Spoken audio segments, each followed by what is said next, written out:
Yeah, we find her, the beautiful girl we've been missing. We wanna have her kissing. We find her, now we in love. So it goes up, the remix.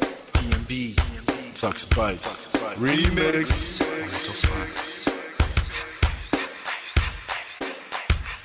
Now if I had to lose you like a bad phone connection, I'd change my game to get a better reception. Sit back, let's start this interaction. Don't fight the feelings, just a chain reaction. Your heart won't give it the wrong instructions. Like my GPS, yes I got the right direction. We gotta merge together like a road intersection. Last stop is gonna be my love and affection. I ain't like the mother dudes, they wanna call you shorty, but I'ma call you a beautiful girl. I took your picture home, my mama saw it, she's a very, very beautiful girl. I wanna put you in my video, cause you're so beautiful. You're a beautiful girl. So when you hear us on your radio, turn up your stereo. It's beautiful girl. Gotta find a shorty who's worth of a lady. It's nice but maybe doesn't look like 40. It's taking a little time. I wasn't seeing no signs, any traces of my baby. Who's gonna be my baby? But I thought I'm gonna take my time. Within it took a long fun eye. I saw a shorty passing by. She's got this very pretty smile. It was right at the bus station. I tried to make a conversation, holding her arms, feeling so tough. I felt this sensation. It's been a while that I've been trying to find a beautiful girl. Now I realize I found me a beautiful girl. She's a model, she's so fine. I just wanna take it by beautiful girl. Sparkling eyes are killing tight. I found me a beautiful girl. Body me LP, My wish came true when I saw you, girl. God must have blessed me with your beauty, girl. Looking so right from your head to your toe. Shaped like a cocoa bottle with a smile of a queen. My queen to be, you my destiny. Got a body of a goddess with your beauty. I'm impressed and I'm never in distress. Come on over and be mine. Been searching for a man and now all the cats keep looking to mine. With a sexy walk and a sexy talk, she must be from a planet called the sexy world. I know I ain't tripping, better yet I'm thinking put a ring on the finger, we look good together. Take your place in my heart with your beauty. I'ma say that I'll never turn away. Who would think I'm in love? Such the way she smiles at me just really makes me weak. The way she speaks to me just really make me go so weak. Keep staring in her eyebrows. All I kept on saying is wow. Your beauty shines and breeze at night. All I really want in my life. Oh yeah. It's been a while that I've been trying to find a beautiful girl. Fine brown eyes. I found me a beautiful girl. She's my model, she's so fine. I just wanna take it. Beautiful girl. Sparkling eyes, killing tight. I found me a beautiful girl. Yeah, beautiful girl. One beautiful girl, yeah. Beautiful girl. Damn. Money. You seen her? Hot Ice. Have you seen her? LP. Have you seen her? I'ma go over to Tux Bites. I know you've probably seen her. He has a lot of beautiful girls with him. Tux, it's DMB, baby. Look. Beautiful. I look for a while, but I can't seem to find a beautiful girl so I can make her mine. Time after time I've been searching for a while, but every girl I meet never seems worthwhile. What can I do? I pray to God for an answer. I feel pains in my heart like cancer, and when I find her, I'm gonna romance her. Lace up with presents and gifts, call me Santa Claus. I make a heartbeat pause. That's my girl, homeboy, not yours. The girl of my dreams, she's more than I ever thought. Show me ass and cut you. I think I'm getting punked. She's what I really want, so I'ma go get her. Since I'm a go getter, you know I'm gon' get her. And I will give her the world, anything for my beautiful girl. Psych. Ooh, it's been a while that I've been trying to find a beautiful girl. Fine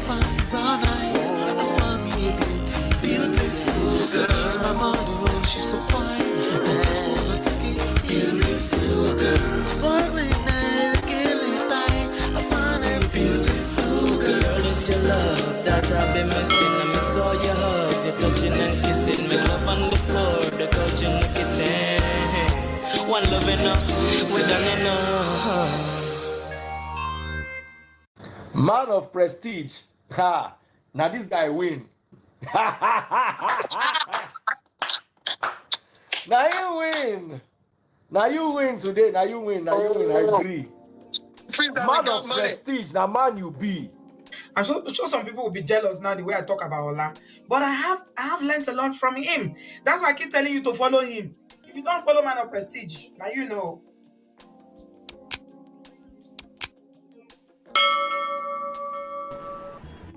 What is going on? Welcome back to Man of Prestige. My name is Ola. I'm coming to you live from my Empire Pro Studios.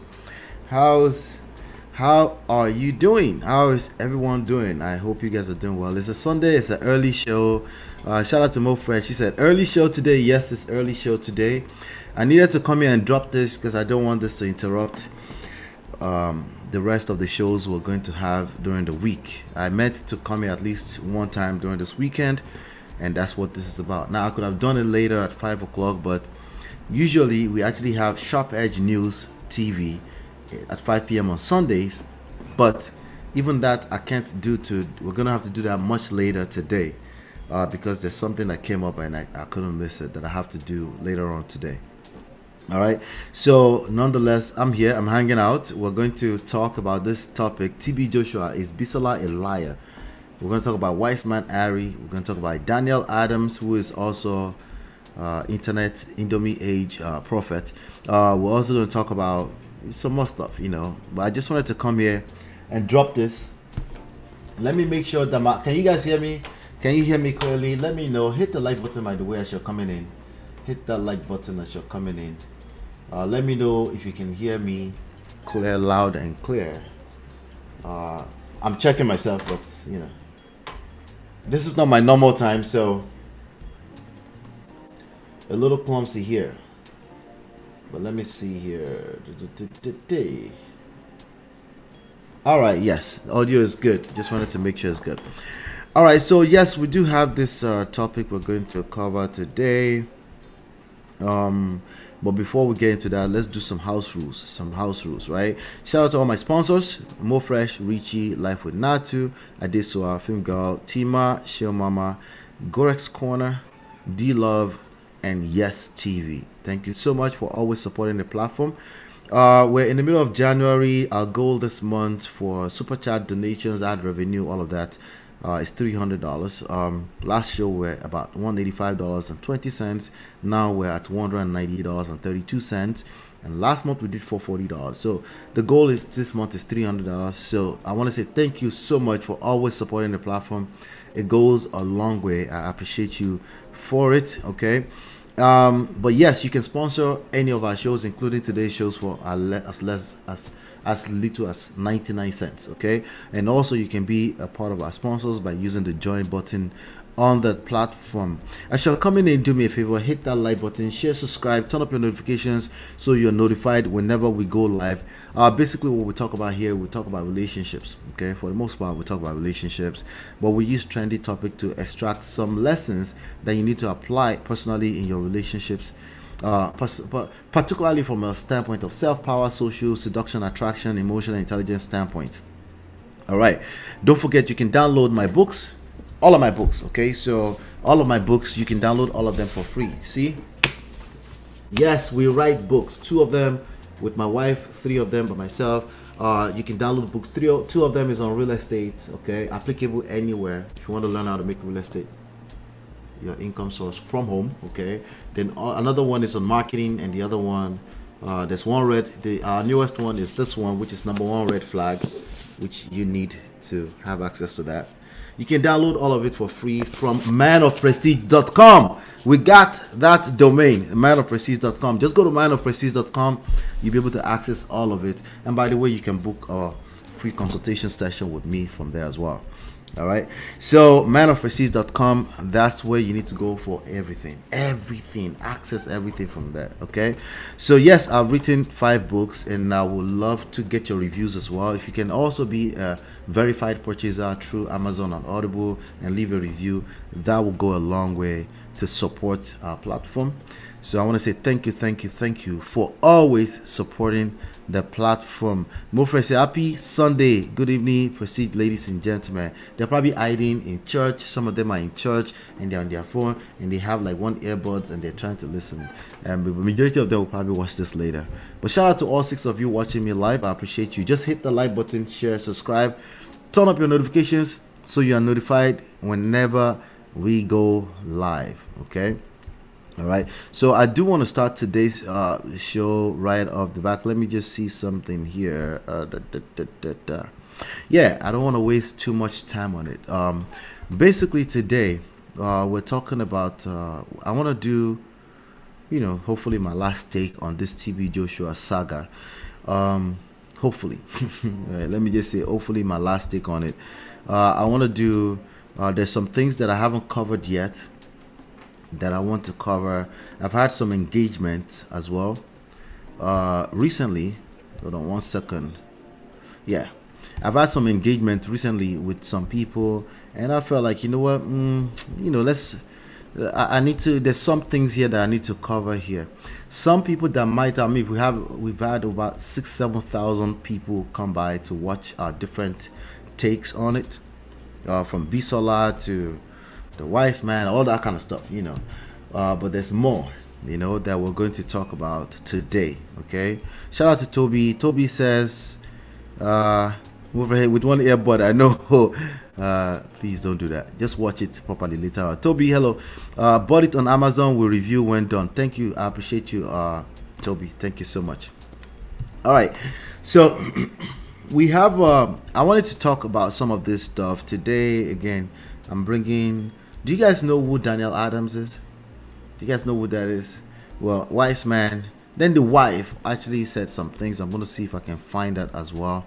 But there's a couple of things I want to cover today. Just to make sure that we're covering the basis.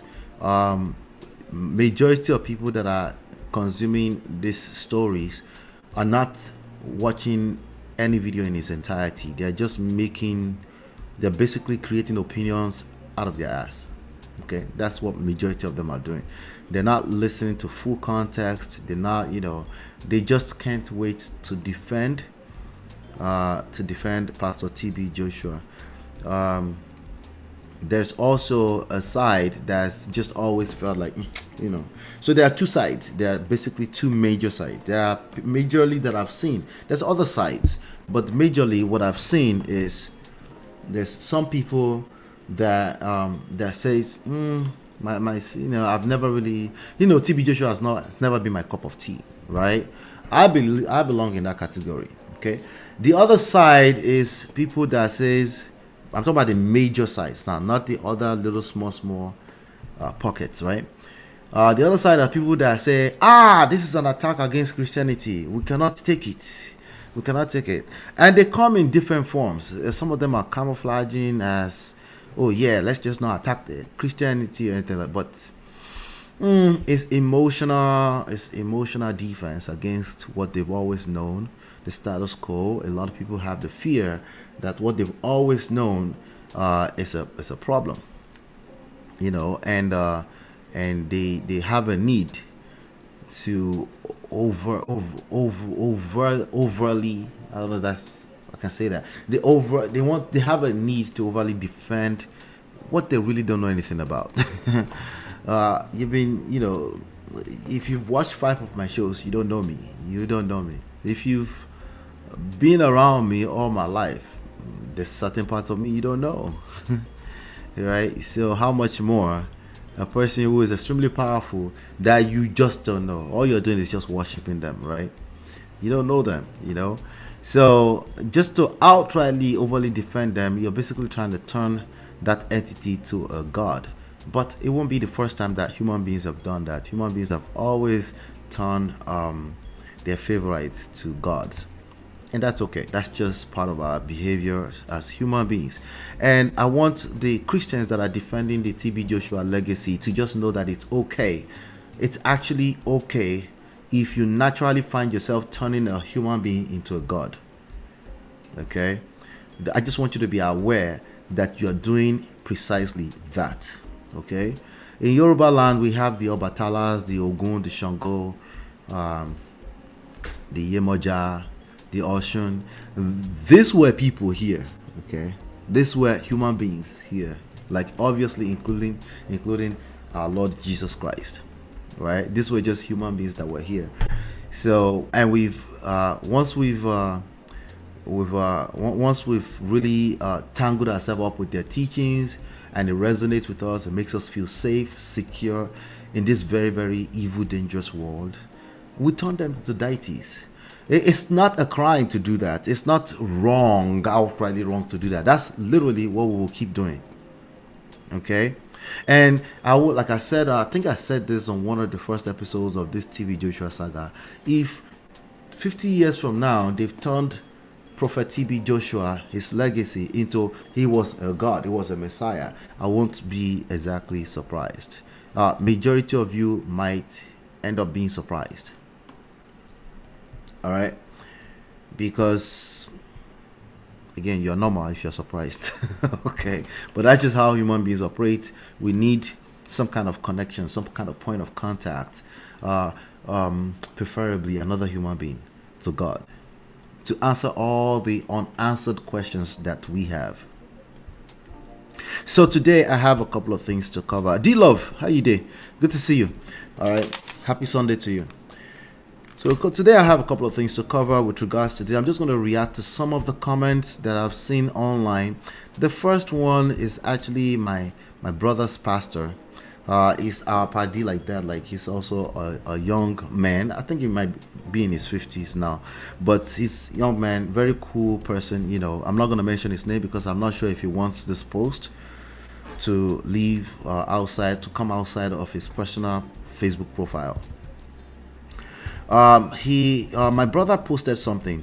Okay, my brother is due here, by the way. I'll bring him at some point. You know, we'll get to it. You know, but my brother posted something on social media, or on the Facebook page, and I'm gonna read it to you, and then we'll take it from there. You know, let's see. All right, so he posted. Pardon me for a second while I look for it. Okay, so he said, so a very unpopular opinion. I just watched part 2 of the TB Joshua BBC documentary.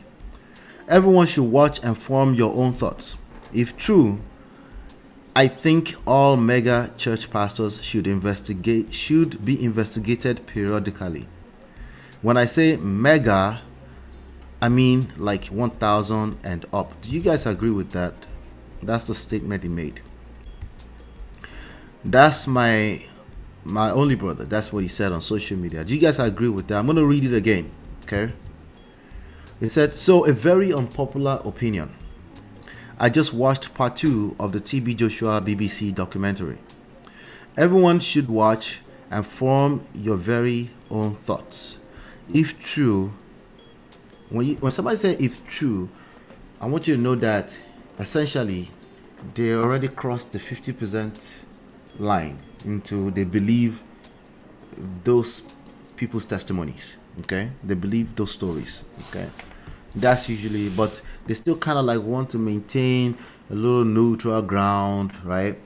That's usually what it means.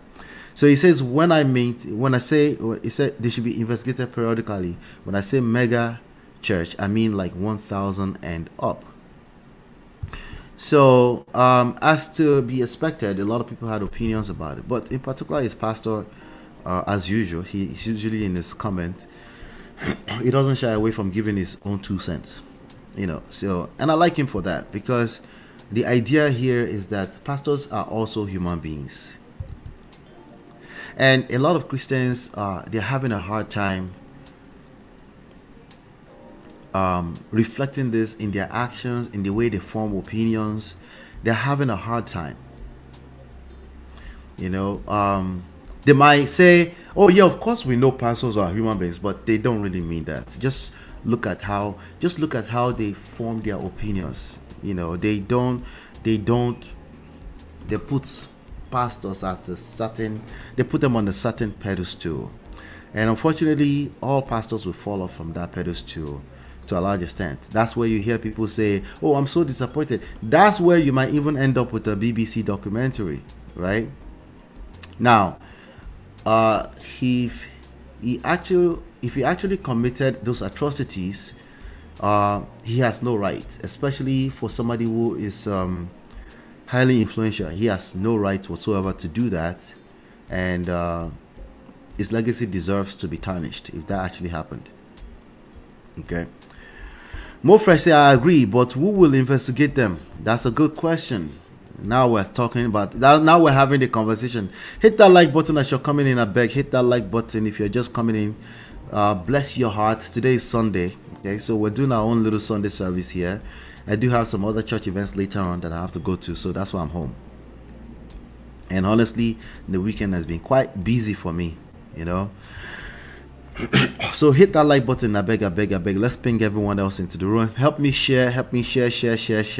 And don't forget to go to manofprestige.com to download the 5 books. They're all free.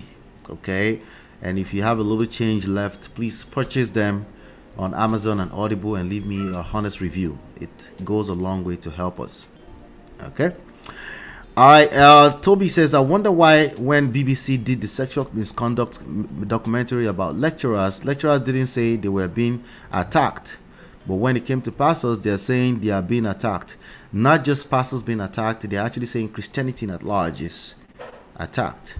Okay? There is sexual misconduct in every organization. That's a good point. Toby. I agree there should be some governance. All right, so now this is where I disagree with my brother too. Not investigation, but some kind of governance, right? I feel like 1,000 people is a little small. All right. Shout out to Olakumbi Fakunle. Says, no defense to TB Joshua, but I believe the catalyst for the BBC special was when they found out he had white people working for free. Oh, it could be. Never know. It could have been so many things that triggered it. It's when people commit atrocities, which I'm not saying TV Joshua did, those are the allegations. When people commit those things, it's not those things that will trigger the investigation of it. Some other things will trigger it, most likely. Nonetheless, the allegations deserve proper investigations. Why? Because such a powerful behemoth, right? He has followers, Wiseman, disciples that he's trained in a certain type of way. If he actually committed those things, who's to say that those people will not continue in that same line? In fact, speaking of continuing in that same line, there are some other videos I'll play for you today, particularly from this guy, this white man, Daniel Adams. That there are people that are influenced and they are continuing the same things in the same line of thought. So it is what it is. So yeah, it should, that organization, any organization associated, affiliated with it, should be investigated. Okay, should be taken seriously. I do care, but should be taken seriously. These allegations must be taken seriously. It's not enough to jump out here and defend your own with just words. That's not enough. That is a sign that you don't take the allegations seriously. Okay? That is a sign that you're willing to... Yeah, it's not good. It's irresponsible. Okay? The issue with setting up a body is that after a while, they get corrupted. It's tricky, really. Yes, it is tricky. And also, sexual misconduct, the allegations are serious. Like, it's also not black and white. Some of these people became accomplices. They became perpetuators of the same victim that they were, victimhood, right? Or actually perpetuating the criminal behavior that they were victims of. I don't know if you are aware of that.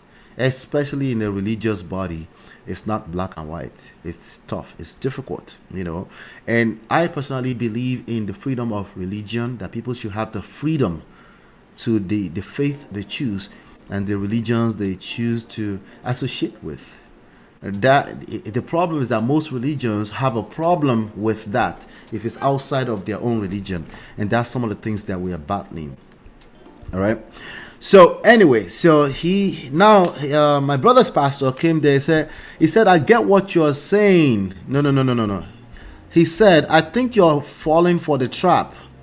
Please don't do the job of the enemy for him, which is to equate TB Joshua to every man of God and synagogue with every mega church. Okay, so this is the part where we say, hey, there's some churches that are like that. Our own is not like that. That's not enough either. As a matter of fact, we should do the flip opposite of what most people are doing, which is they are attacking the church. No, the church should take these allegations seriously. That's what they should be doing, and not saying they're attacking the church. You don't know. The church is always under attack. What are you talking about? Of course the church is always under attack. If the church is anything valuable to mankind, it's always going to be under attack. It is what it is. That's what it takes to be the church. So you're not telling us anything new when you say the church is under attack. What you should do is look at the topic at hand, the allegations, and take it seriously. Right? No, it is not. So he said that they're trying to equate TB Joshua and every man of God synagogue. Keep in mind, we're talking about a pastor, so he's not TB Joshua, right? We don't know that. We can only go by our experience with you, and we can say, hey, of course, we trust. Trust is a function of not knowing. Like, you just trust, right? So, but we don't know what we don't know. Like, the only thing I can say about TB Joshua is I don't know, right? I can also tell you my personal feelings about the ministry of TB Joshua is never really aligned well with my spirit. That doesn't mean I don't know anything, right? But people struggle with that. They call it being on the fence. Choose a side. No, I just chosen a side. I don't know. That is a side. If more people could do I don't know, they will be a little bit more open-minded to learning more about the world that we live in, that we're still learning more about. But religion has a nature. It knows everything there is to know about the world we live in. And that's false. That's just false. So he said, no, it is not. That means they're not equal. Everyone knows TB Joshua was a ritualist. Right? He's taking a side. That's what people like, right? Not a man of God. Everyone knows synagogue was a shady place. TB Joshua was not accepted into the Pentecostal Fellowship of Nigeria, PFN. So it wasn't accepted into the PFN, but it was accepted by a majority of the politicians, including the Daily Momodus of our world. Okay. Let me see here. Oh, there you go. Let's see. I'm trying to see if I can show you something with regards to Daily Momodu right now. Daily Momodu and Femi Fani-Kayode, for whatever reasons, they chose to make it public that they are taking sides with defending the legacy of TB Joshua, right? When in fact they don't have to say anything. Now, half of the Christians are attacking people that are not speaking up to defend Daily Momodu. All right, so half, I won't say at least, but about half, from my estimation, are defending. They're defending. Let me follow Uncle Daily Momodu, but he's defending it. He's posted some things. Let me see if I can find some of the things he's posted. I can't find it. Maybe he took it down. This is the problems with them.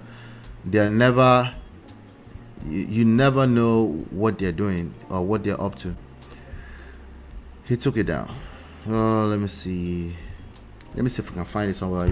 You can't erase anything from the internet, TB Joshua. So I'm not sure if he made a particular statement, but I know. Okay, all right, so I found something. This is actually public. I told you can't delete anything from the internet. So he said, make your own judgment. This is as published on legit.ng. White pastor defends TB Joshua in viral video. Dele Momodu also reacts. Let me see. Dele Momodu asks Nigerians to make their own judgments while reacting to the video of Pastor Harry defending. Okay, so he's not taking side. He said, make your own judgments. Again, that's fine, you know. There's a guy called Wiseman. He said the allegations are pure lies. Okay, the allegations are pure lies. Addressing his congregation, Wiseman Ari, the pastor of the Synagogue Church of All Nations Thessalonica in Greece, said late TB Joshua had 400 disciples, that he had never witnessed such an occurrence. How can he witness such an occurrence? Unless he's inside of the room with them. I don't understand. He said both male and female disciples lived in Wiseman Aris is the guy you're looking at on the screen, the one in blue suit.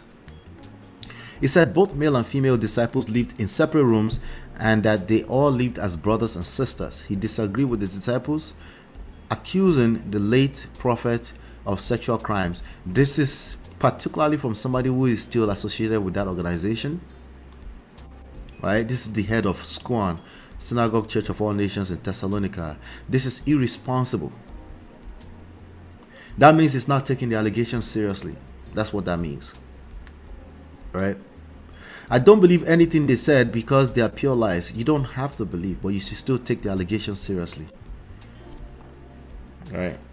Because unfortunately, for the churches that act this way, it's not just synagogues that act this way. The churches that act this way, they think they're above just pure being responsible in society. It's not going to last much longer. People are going to keep calling you out. That's the direction we're moving. Okay? And you might say, these people will end up in hellfire, something will happen to them, something will happen to all of us. Nobody is going to be here forever. That's just the reality too, So Dele Momodu is sharing a link to the Wiseman video. Let me see if I can find it. Okay, let me see if I can open it this way. He took it down. That's what it is. Yeah, he took it down. Baba no want drama. So now Nigeria reacted to Dele Momodu. Sir, please stop all these theatrics. You can't tell me that everyone in a 3-hour documentary was lying. Certainly, a building fell where almost 90 people lost their lives. Some people say 160. I don't know. We can say over 50 people. Do you know that even after the coroner said that the structure was faulty, TB Joshua faced no criminal charges whatsoever? Instead, he got a courtesy visit from the president, Jonathan. If he was that powerful that government couldn't touch him, then how do you think these so-called disciples could have been able to speak? Who would listen? Who would believe? All right, so that's some of the comment, but I want to go back to the comments that my brother's pastor was making, right? So he said he was never accepted to the PFN, but as you can see, he had the government in his back pockets, right? This is Nigeria. This is Nigeria. Anyway, but pardon me for a second. Hold on, let me finish reading this. Every man of God. Then he says no real preacher in Nigeria was his friend. Real preacher meaning he meant Baba Adeboye, Baba Oyedepo. None of them were his friends. Okay. A lot of preachers were his friends. Maybe they're not as popular. Maybe he was in his own lane, but a lot of preachers were his friends. A lot of preachers were his friends. And the fact that Baba Adeboye, Baba Oyedepo are not his friends doesn't mean anything to me. It doesn't mean anything to me. I haven't watched the documentary, but I hope they mention all these facts there. No, you need to watch the documentary first before you make comments on the documentary. You don't have to actually, but Your comment and your opinions on the documentary are basically dead on arrival if you haven't watched it, but you don't have to watch it. Then you know they also have an agenda. Sometimes the agenda is just to make money. It's a media platform. Sometimes the agenda is to create a story that will get a lot of views and will make money. Okay. So my brother replied him and said, I get what you're saying, PJ. I just mentioned his name, sorry. If anybody know who he is. Perhaps anybody in Jersey might know who he is. But perhaps this TB Joshua is the worst I've personally heard. However, just scrolling through the comments of those videos, his followers are still defending him. In the past recent days, we've had Mega Bishop accused of sexually grooming followers here in the US, and similar accusations over the years. Catholic Church had their widespread issues with the priest. So this is not about TB Joshua.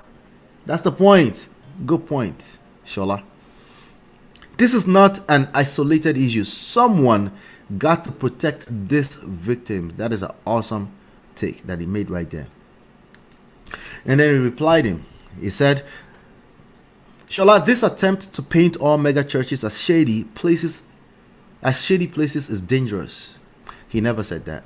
But why would he be interpreted as that? Because emotions don't enter. Okay? When you say something and somebody is saying something else as a pushback, that's how you know emotions don't enter it. Because emotions will paint a color based off your own biases. That's the way it works. Okay? So he says, this attempt to paint all mega churches as shady places is dangerous. It is simply not true. You know, any organization where a bunch of people gather every regular, at least once a week, and it's big enough, if you have at least 25 people gathering in that place regularly, it is shady by default. What is shady? That means of all types of colors, all kind of shades. It is shady as default, because that's why you have to learn how to handle conflict in that kind of situation. There's going to be people that disagree on some of the most fundamental basic things that's written down in black and white. It's just that people will interpret in their own way. It's just the way it works. How much more mega churches? Mega churches are shady places. That's not an indictment. It's just what it is. It's a lot of people, a lot of energy. So when somebody's asking like some kind of governance, that's what it was trying to say, not investigation. Some kind of governance, some kind of body that kind of regulates stuff.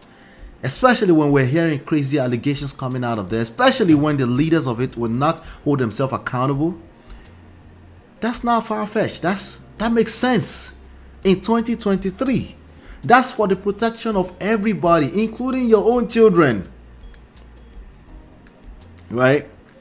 So he said it's not true. Of course, human beings have failings. Every once in a while, you have a wolf in sheep's clothing masquerading as a pastor. That's not once in a while. In Nigeria, it's not once in a while. I would argue it's probably more than 50% of the time in Nigeria. That's just my estimation. Is it just I'm being woke? No, it's just the reality of how life works. The scripture said it itself. Go and read Matthew 7. The scripture Jesus talked about this. Like we're just going to pretend that this is not ever going to be our reality, you know. So especially in a society where survival is priority. For those of you that are in the Indomie world, Western world, survival is not your priority. You just kind of know you'll survive. You just kind of know that nobody's going to break into your house random willy-nilly if you lock the door, right? There are occasional situations, but there's also laws. Rules of law that is being enforced. Like there's consequences, outright consequences in your face. People still do it, but it's different. It's just different. And you have every now and then you have somebody trying to compare Nigeria with the Western world. It's like, okay, whatever, cap. But anyway, most of us pray that they are exposed for the sake of the victims and also the gospel.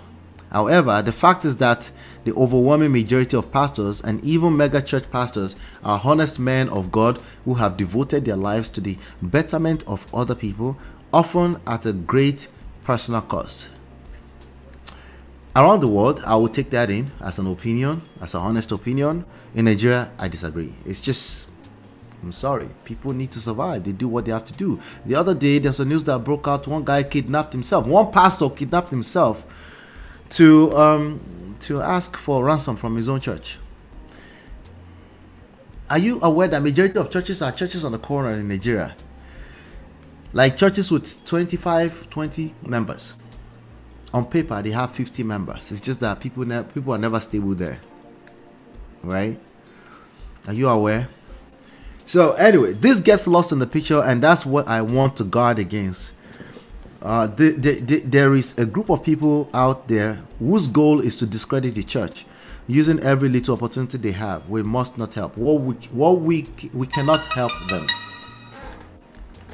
We cannot help those people. Okay, those group of people that their goal is to, you shall do nothing for but against. You shall do nothing against but for the truth. You shall do nothing. You shall do nothing. Let me see if I can find. You shall do nothing against, but for the truth. Evil is evil.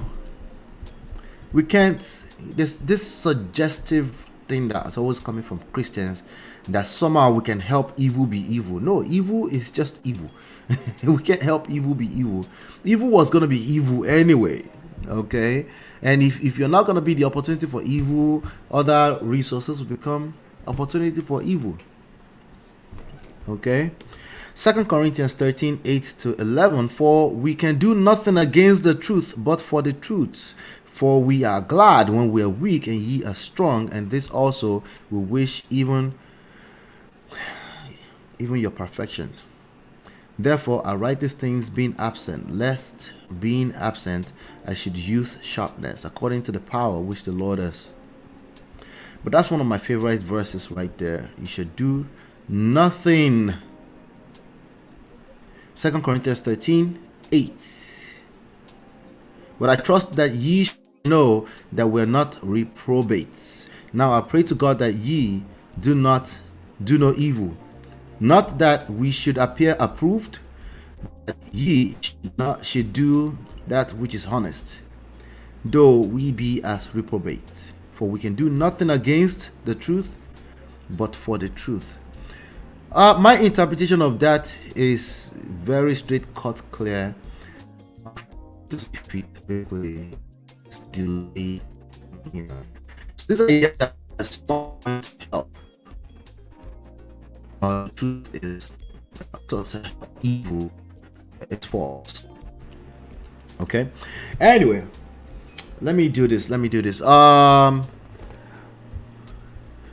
says the issue with setting up a body is that after, okay, we already covered that. Why is this person not speaking for herself and himself, just generalizing? Exactly. There's a lot of generalizations in that, right? Exactly. You can only work with an external body without vested interest, but will they be willing to do that? No, they won't. So it needs to be independent. But you know how it works? They're going to have to be enough damages before they wake up to this. There's going to have to be enough damages to people before they actually create the body. Unfortunately, that's the way it works. It's going to be enough people, public, that will complain with residue of those damages before they pay attention. When is that? We don't know. What motive could someone have to lie? Shout out to Anthony. What motive could someone have to lie consistently for almost 6 to 7 years in spite of all risk to life? You're talking about Bisola now, right? Exactly. Sometimes the motive could be they are crazy. Maybe they are cuckoo head, or whatever. That's what they're suggesting.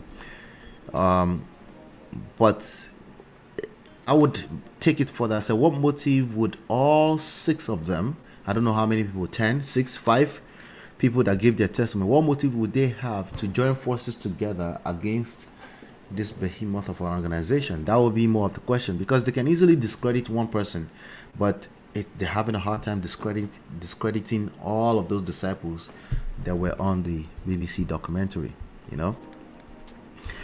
I'm still wondering how 17 years old Western teenagers left homes and cut off contact from their families and Oyinbos no go drag their home office to search for the kids. You'll be shocked. First of all, there's something called emancipation. And there are some people out there that are literally moving around this world like a lost chicken head that nobody cares about. Okay, it's possible. Okay, some of them were sent there as missionary.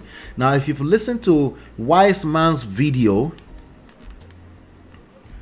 some of them were not just there by themselves; they were there with their family. Some of them have in-laws; they've married into each other. Okay. So they're not exactly isolated situation, you know. Some of them, their parents send them down there for missionary. You know, it's crazy. See, sometimes I feel like we're naive. I was telling my father that yesterday. I didn't use the word naive, of course, to my father, but I tried to say like, there's such a disconnect from. There's so much going on in the world today. There's so much, you know, but. Yeah, let me continue. So the comment continues, you know. So he's basically defending the church. There's no way you can defend the church with these allegations and not be equally you're defending TB Joshua. You can't stay on the fence and cap and say, I don't know about TB Joshua because that one is evil, but I will defend the church. No. You're basically taking sides against the alleged victims, and that's irresponsible. The least you can say is that we need to do some investigation. That's the least you can say. And BBC, these people are professionals. They are aware that you will think something is biased. They probably already built some things against it. It just will never be enough. But their goal is to make money. I think it's a for-profit organization. I'm not sure, by the way. But even if they're on paper in BBC, because it's a British broadcast corporation, right? They might be owned by the government, but ultimately their job is to stay on air and make sure that there's high engagement with whatever stories they break. So the last thing they want to do is do anything stupid that will pull the organization down or pull them into unnecessary litigations, right? But they can break stories, and they are called stories. So he continues, Shala, are you saying abuses don't happen in smaller churches? On the whole, mega churches are actually better run churches from a governance perspective. You know, governing yourself is not the same as governance, but I get it. In the US, they tend to have stronger boards, and many get removed by their boards.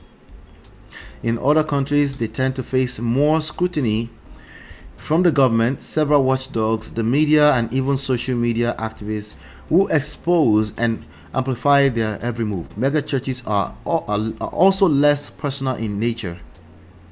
They're very personal. You just have to get closer to the top. Particularly, one of the reasons why they grow so huge is because they learn how to maintain the personalization attributes while they are still growing. So they know how to create. They are extremely good at creating a little pockets. Like, this wise man lead this wise man lead this disciple lead this one right here, and they create that glue. And when they have meetings, so imagine when TB Joshua has meetings, he's having meetings with just the wise man and the disciples, no more. He doesn't have to see the rest of the thousands of people. It's a skill set. So this is not adding up, you know. Unfortunately, most abuses happen in smaller settings where people don't pay attention. No, that's not true. That's not necessarily true. That's not necessarily true. Most abuses actually happen in groups. If we're using the word abuse, not sexual abuse, just abuse in general, happens in group, and when people are leading. Anyway, I don't want to get too semantics with this, right? The issue of the synagogue church is different. People who go there know what they are going for. They don't go there to look for Jesus. That's a generalization. They are mostly idolaters looking for cheap miracles. That's an opinion. Okay, generalization, opinions, they're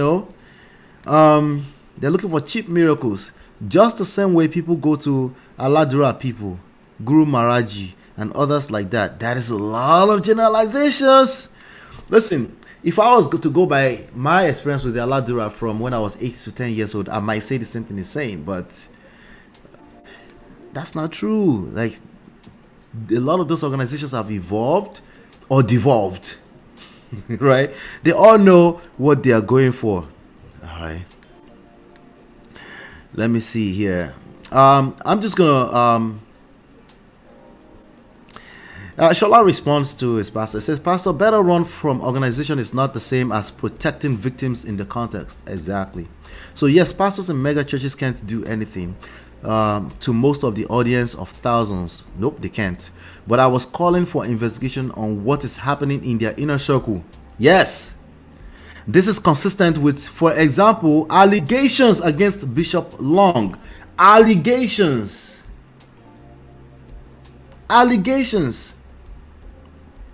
Right?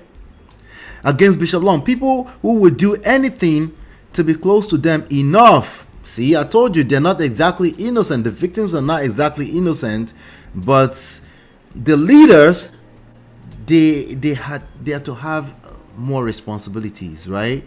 They should be aware of that. TB Joshua wasn't doing anything to the audience. It's the people who were called disciples that saw the real guy. Exactly. They knew what the real guy was. Some of them, not all of them. This is not the first time he was accused, apparently, but they are too powerful for anyone to touch them. Who gave them the power? The people. Touch not my anointed. Imagine the general police trying to investigate Pastor Adeboye as an example. As powerful as that man is, my brother is quote unquote a member of Redeem, but not really by way of, this is where we are. Accountability. Even the press will pee in their pants at that idea. That is a fact. The idea of investigating Pastor Adeboye, the press will pee in their pants at that idea. Also, I get the slippery slope of this type of investigation if it's possible at all. It's not possible. And then his pastor responds, I get it now. Just because you have 2 bad eggs, then every church must be policed and investigated without a cause. There's a cause. There are allegations are causes. Allegations are causes that you must take seriously. Even if your experience tells you everything that it has to be false, it's all false. Kind of like Wiseman Harry, the guy in the blue suit. Even if your experience tells you that, it's only responsible for you as a leader to not make an assumption, such a gross assumption, on something you know nothing about. At the end of the day, you know nothing about it. You can only speak from your experience, just like those ones spoke from their own experience. If it's a lie or not, you don't know. But clearly, you don't care. And that's the major part that we're talking about here. You don't care. And that's what he's trying to call us. There are victims. Somebody must be protecting people.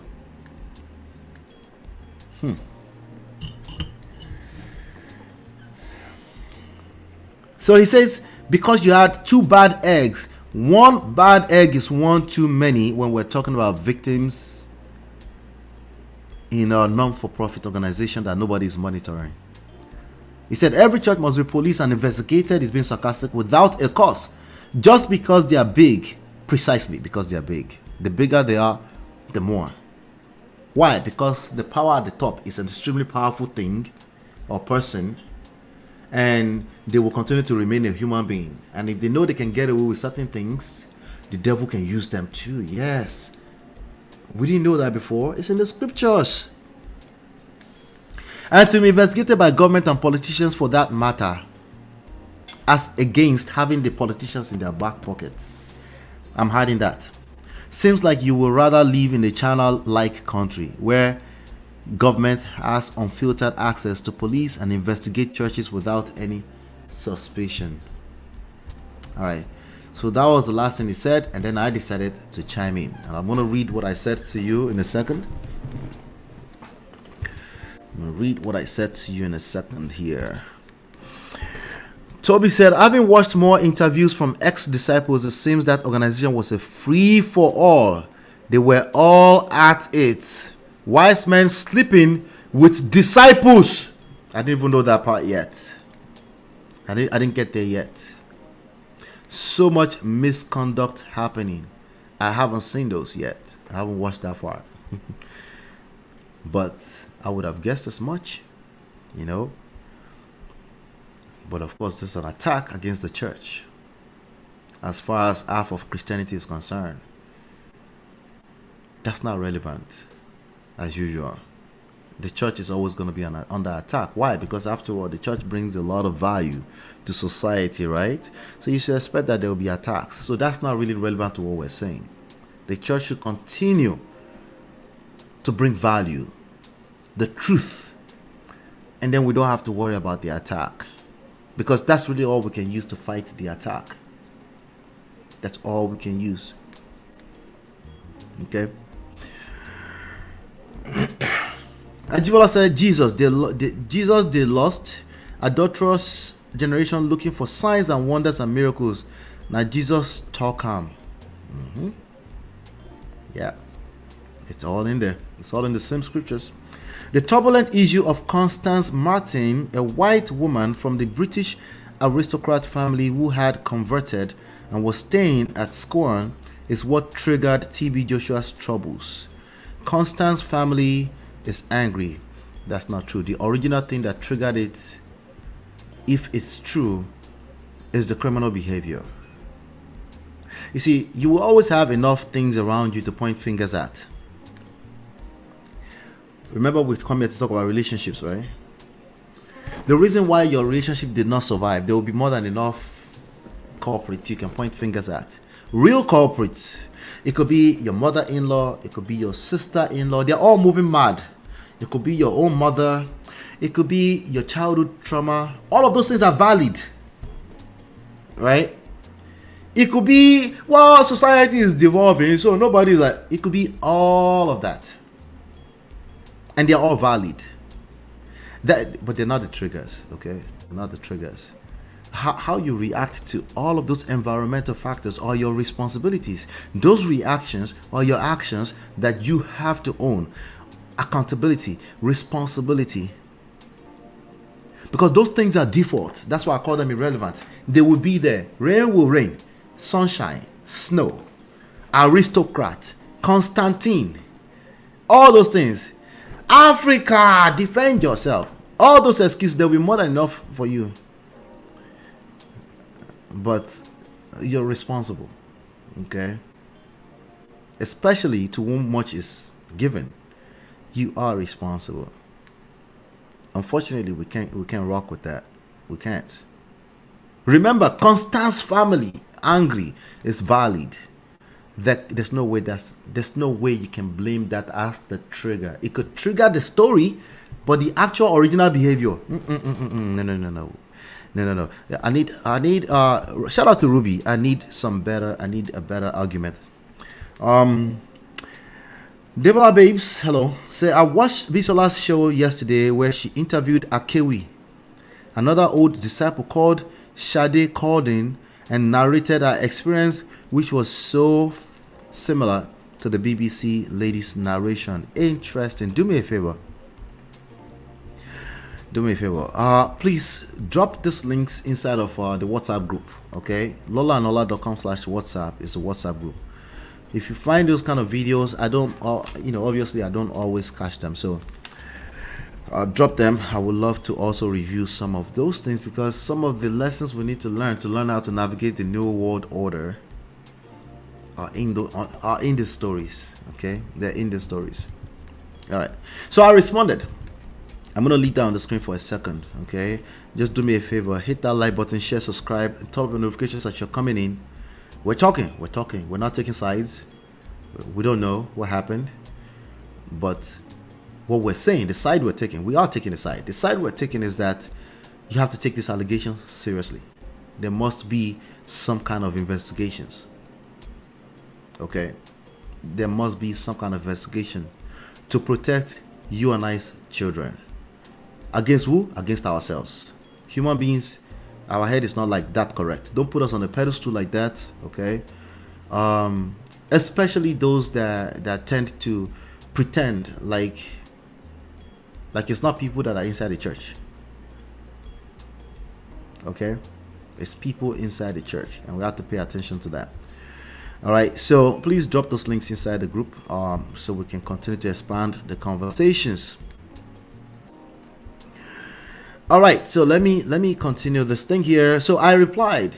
I decided to chime in on the conversation. I said, "Happy New Year, sir," because it's a man that I respect. I said, "Happy New Year, sir. In general, as platforms grow larger, managing power and pride, among other things, becomes more challenging, necessitating increased accountability. This issue extends beyond the church. Power and pride can be a dangerous combination, especially in societies where survival is a primary concern. In Nigeria, it's not just a matter of a few bad egg pastors. If smaller pastors can commit such atrocities, it raises concerns about the potential for larger pastors to do the same. Each case is one too many."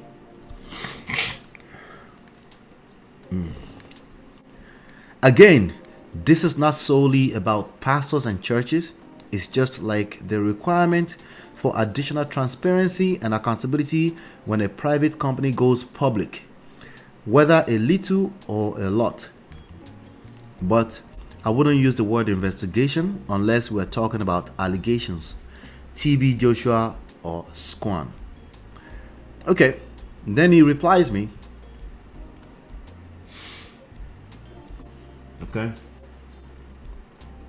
"Happy New Year. I don't disagree with what you said. Every church should be more transparent. However, your statement is not just a matter of a few bad egg pastors, it's a problem." Of course it's a problem. What is it based on? Now, he's not saying, he's saying my statement is a problem. He's not really saying that not being a few bad egg pastors is a problem. He's not really, these are two things, okay? These are two things. He said, and that's a problem. The fact that he says that becomes another level of problems. I don't know if you listen to what I'm just saying. Let me reread it to you again. Words are powerful, okay? And of course, I do. I retain the power to interpret it. You can correct it. However, your statement is not just a matter of a few bad eggs. It's a problem. Okay? So the statement is not just a matter of a few bad eggs. He's saying that it's not saying that if that is a reality, it's a problem. It's not saying that. He's saying the fact that I made such statement is more of a problem than actually saying, why do you say that? Well, he did say that, to be fair to him. He said, what is it based on? He did say that. It is more of a sentiment than a fact. There is such a bias against Nigerian churches pastor in many of you guys that worries me. Many of you guys. Now, again, defending the church when there are allegations of sexual abuse is irresponsible. It doesn't matter if you separate the name of TB Joshua or not. This is why I said this has never been about TB Joshua for me. Okay? Not especially it's passed on, it's moved on. Okay? We're talking about more of the entity of TB Joshua and or the legacy of TB Joshua. And all those battalions of disciples and Wiseman that were now getting more allegations that they've continued the same behavior. When you can say shh and people just follow like that and they fall over each other like that, that's an extremely powerful skills to have. That will get in your head if you're not guarded. Okay? That's just the reality. Regardless of who you are as a person, as a human, you're a human being. We all have to deal with and manage pride. Pride, after all, can be a good thing in the form of self-esteem. But it can also get into a place where it crosses the line where you start moving mad, thinking you can get away with stuff because you've gotten away with it.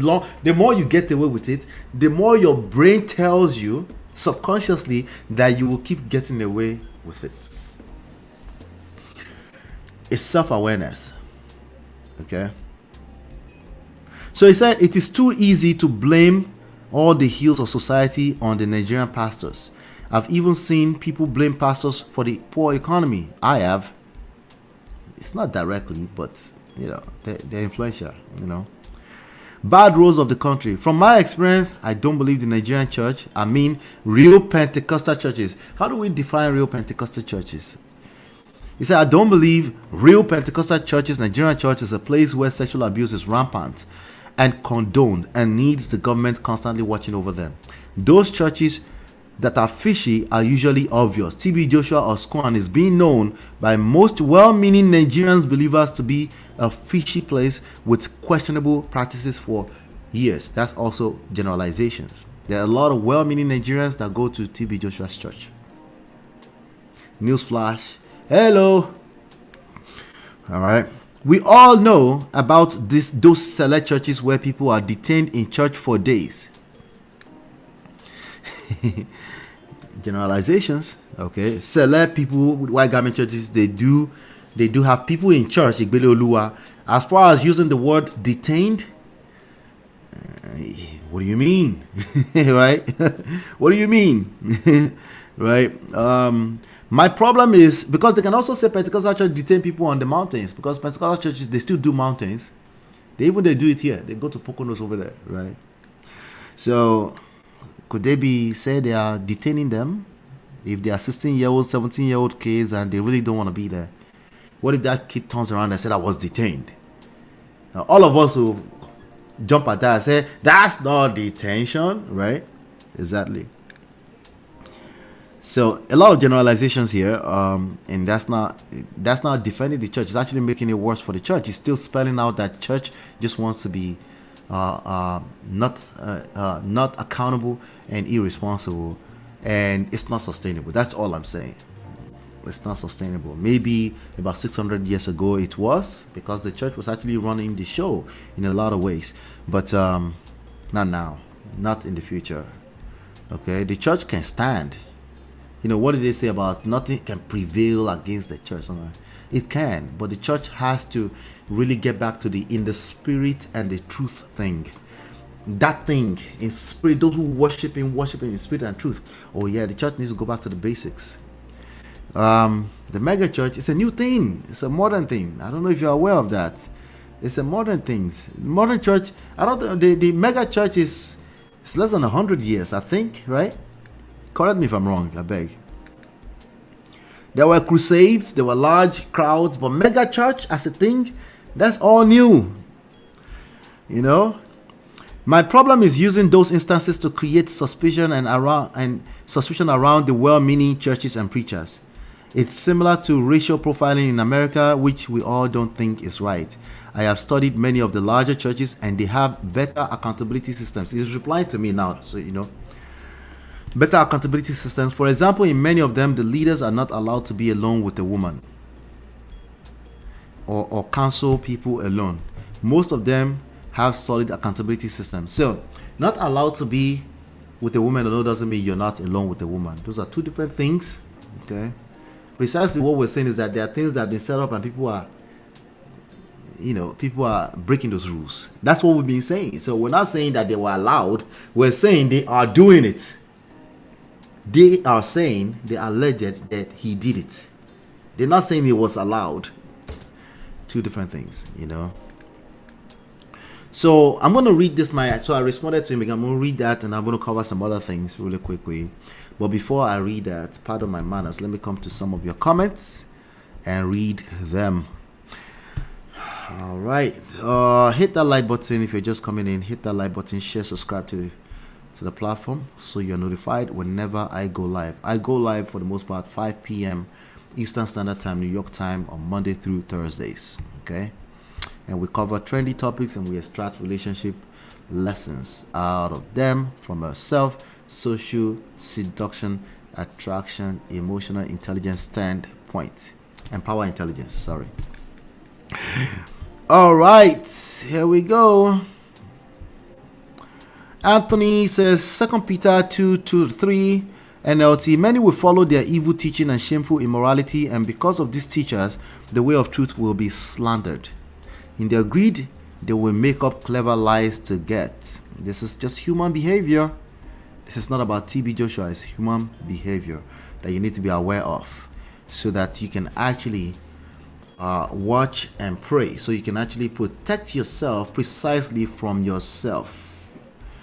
If you look at our behaviors as human beings, a lot of time you are your own worst enemy. And if you don't understand that, if you have a hard time comprehending that, it makes sense to me that you will sacrifice your self-awareness for protecting or defending what you don't know. Anthony Prince said, hold your money, but God condemned them long ago, and their destruction will not be delayed. Wow. Ooh. One of the ladies in the documentary also got pregnant. That's Toby says, got pregnant for one of the Wiseman. Tagged you in the video on Instagram. Oh, you did? Interesting. Now you're telling on yourself, Toby. I didn't know it was you that tagged me. Or are you the same one that always tagged me? Or you just did it for the first time? Wala. This guy is still dragging Tonto DK. Oh, somebody got a question in my inbox. I'll check it out. Let's see. Tag me on Instagram. I can't see it. Let me see.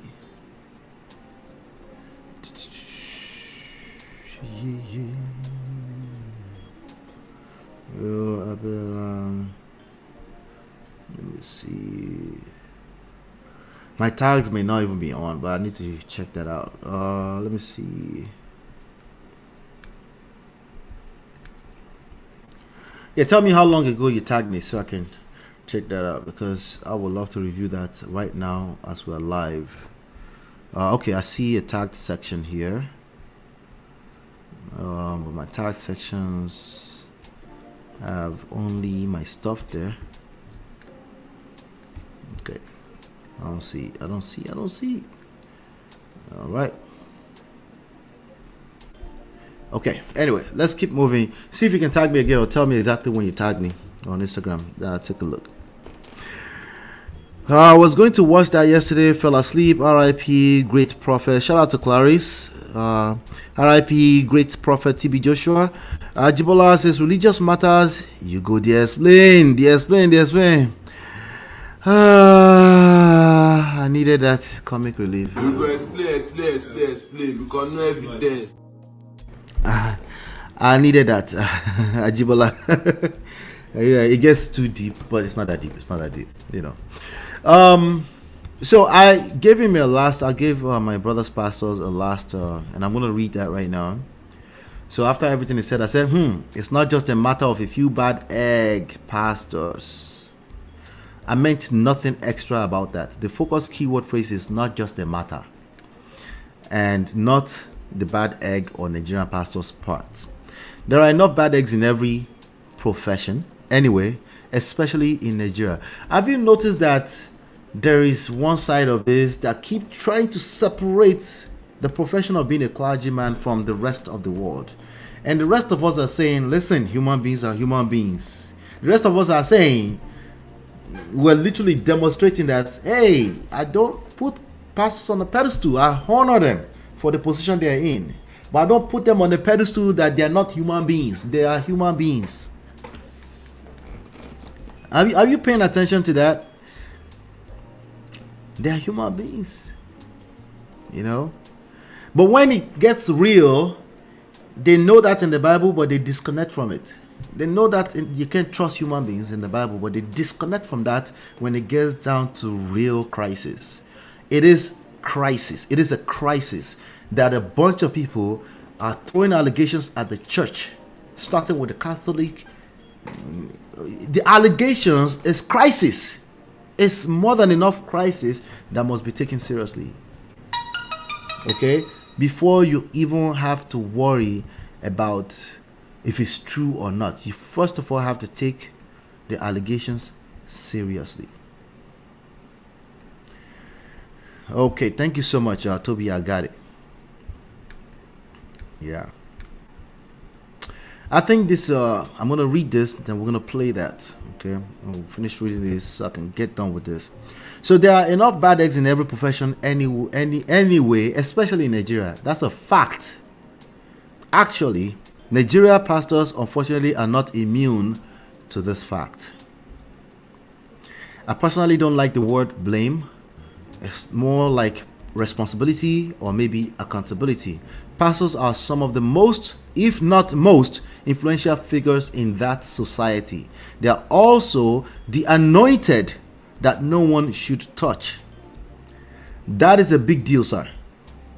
In terms of responsibility and accountability, they cannot be touched. Only God can touch them in heaven long after this experience.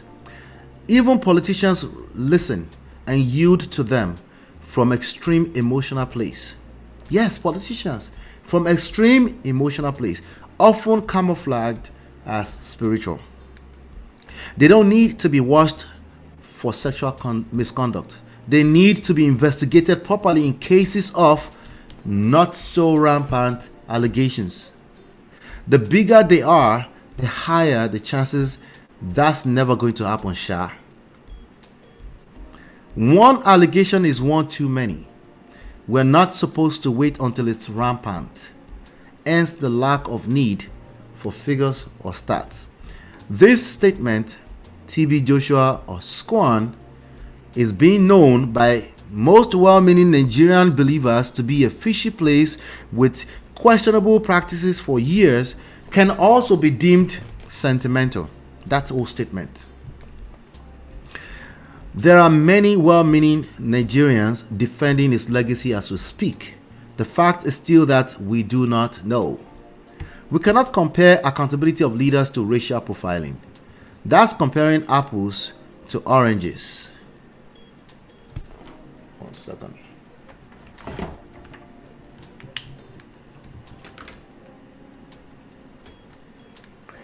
Not-for-profit organizations are public property as far as I'm concerned. Now, that's my sentiment.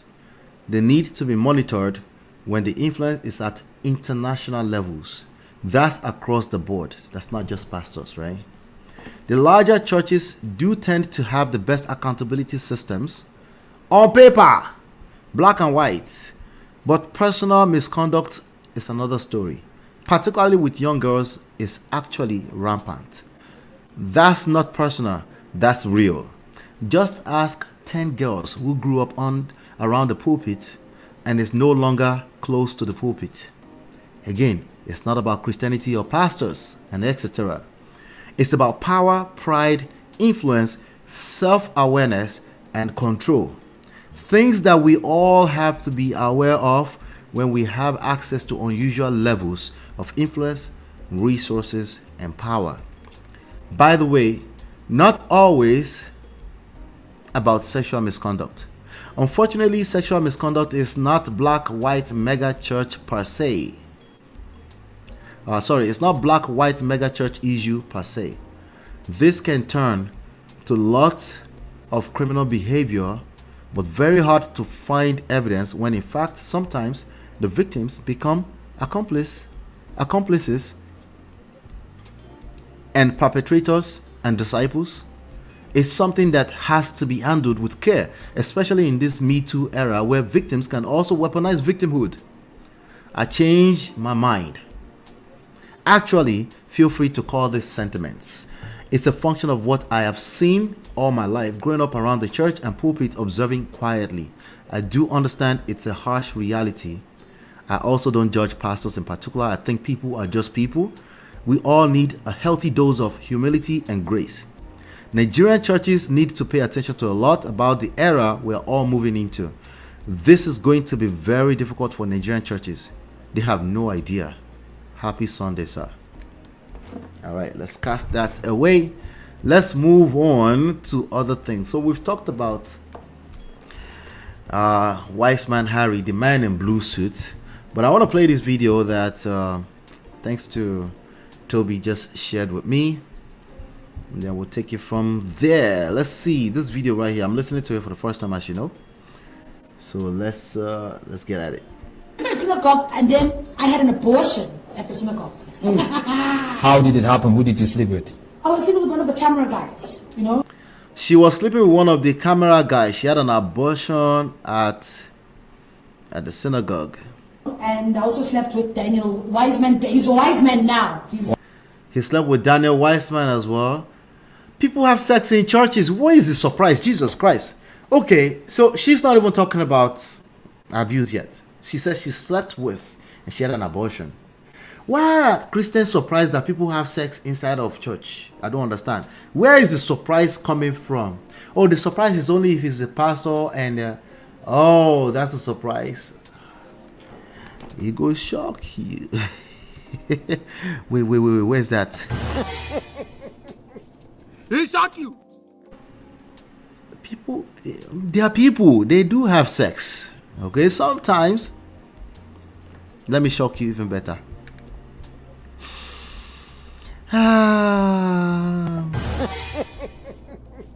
He shock you. Majority of the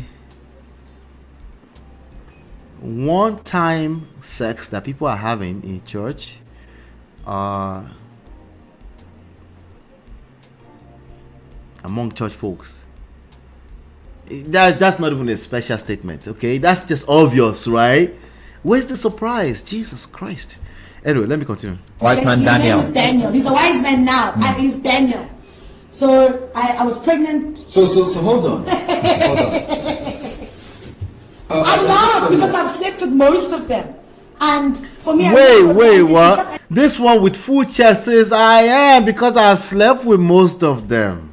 Why would this girl stay in that church and be sleeping with most of them? Because they're human beings. They are human beings. Welcome to the real world. Oh, by the way, Wiseman Daniel Ministries is a real thing. That person exists. That person has a whole channel with 135,000. Let me show you. Elohim Sunday, January 14th. Wiseman Daniel Ministries, 8,000 views from 1 hour ago. Streamed 1 hour ago. That is a lot of influence. That's a lot of power. For us to pretend that these people they are no longer human beings is delulu at best. Let's continue. And maybe you ask yourself, but where did you sleep with them? Right. If you know synagogue, there are places that nobody knows where the disciples sleep. We've got our own dormitories. And visitors' quarters, most of the time, visitors are not there. So in between things. Visitors' quarters, most of the time, visitors are not there. It's tourism. You know, did you know that synagogue was also a form of tourism attraction to Lagos? I bet you didn't know that part. We know our signals. So we go, we do our thing, and we out. So when I discovered I was pregnant, I remember I confided in one of the sisters. I think it was Sister Yetunde or Lamide, someone there. And I told them, this is my situation. I was taken downstairs to the nurse. There's a nurse there in synagogue, and I had an abortion. Well, how did that happen? How did they perform the abortion? In the house of God. In the house of God. Downstairs. The house of God. Church. Now, how was the process? No, I went there and, because I was now not seeing my period, I was not sick and everything, then they took the test and I was pregnant, and then they called in another doctor to come in, and then I remember... They have doctors and medical practitioners on site. Have you never heard that before? Now you're hearing it, okay? They have them on site. Let's continue. They use the old way of termination, the one where there's a steel, where they pull something out. Yeah. And I remember I was scared now. I was thinking, oh my God, please don't tell Daddy, because we call TB Joshua Daddy.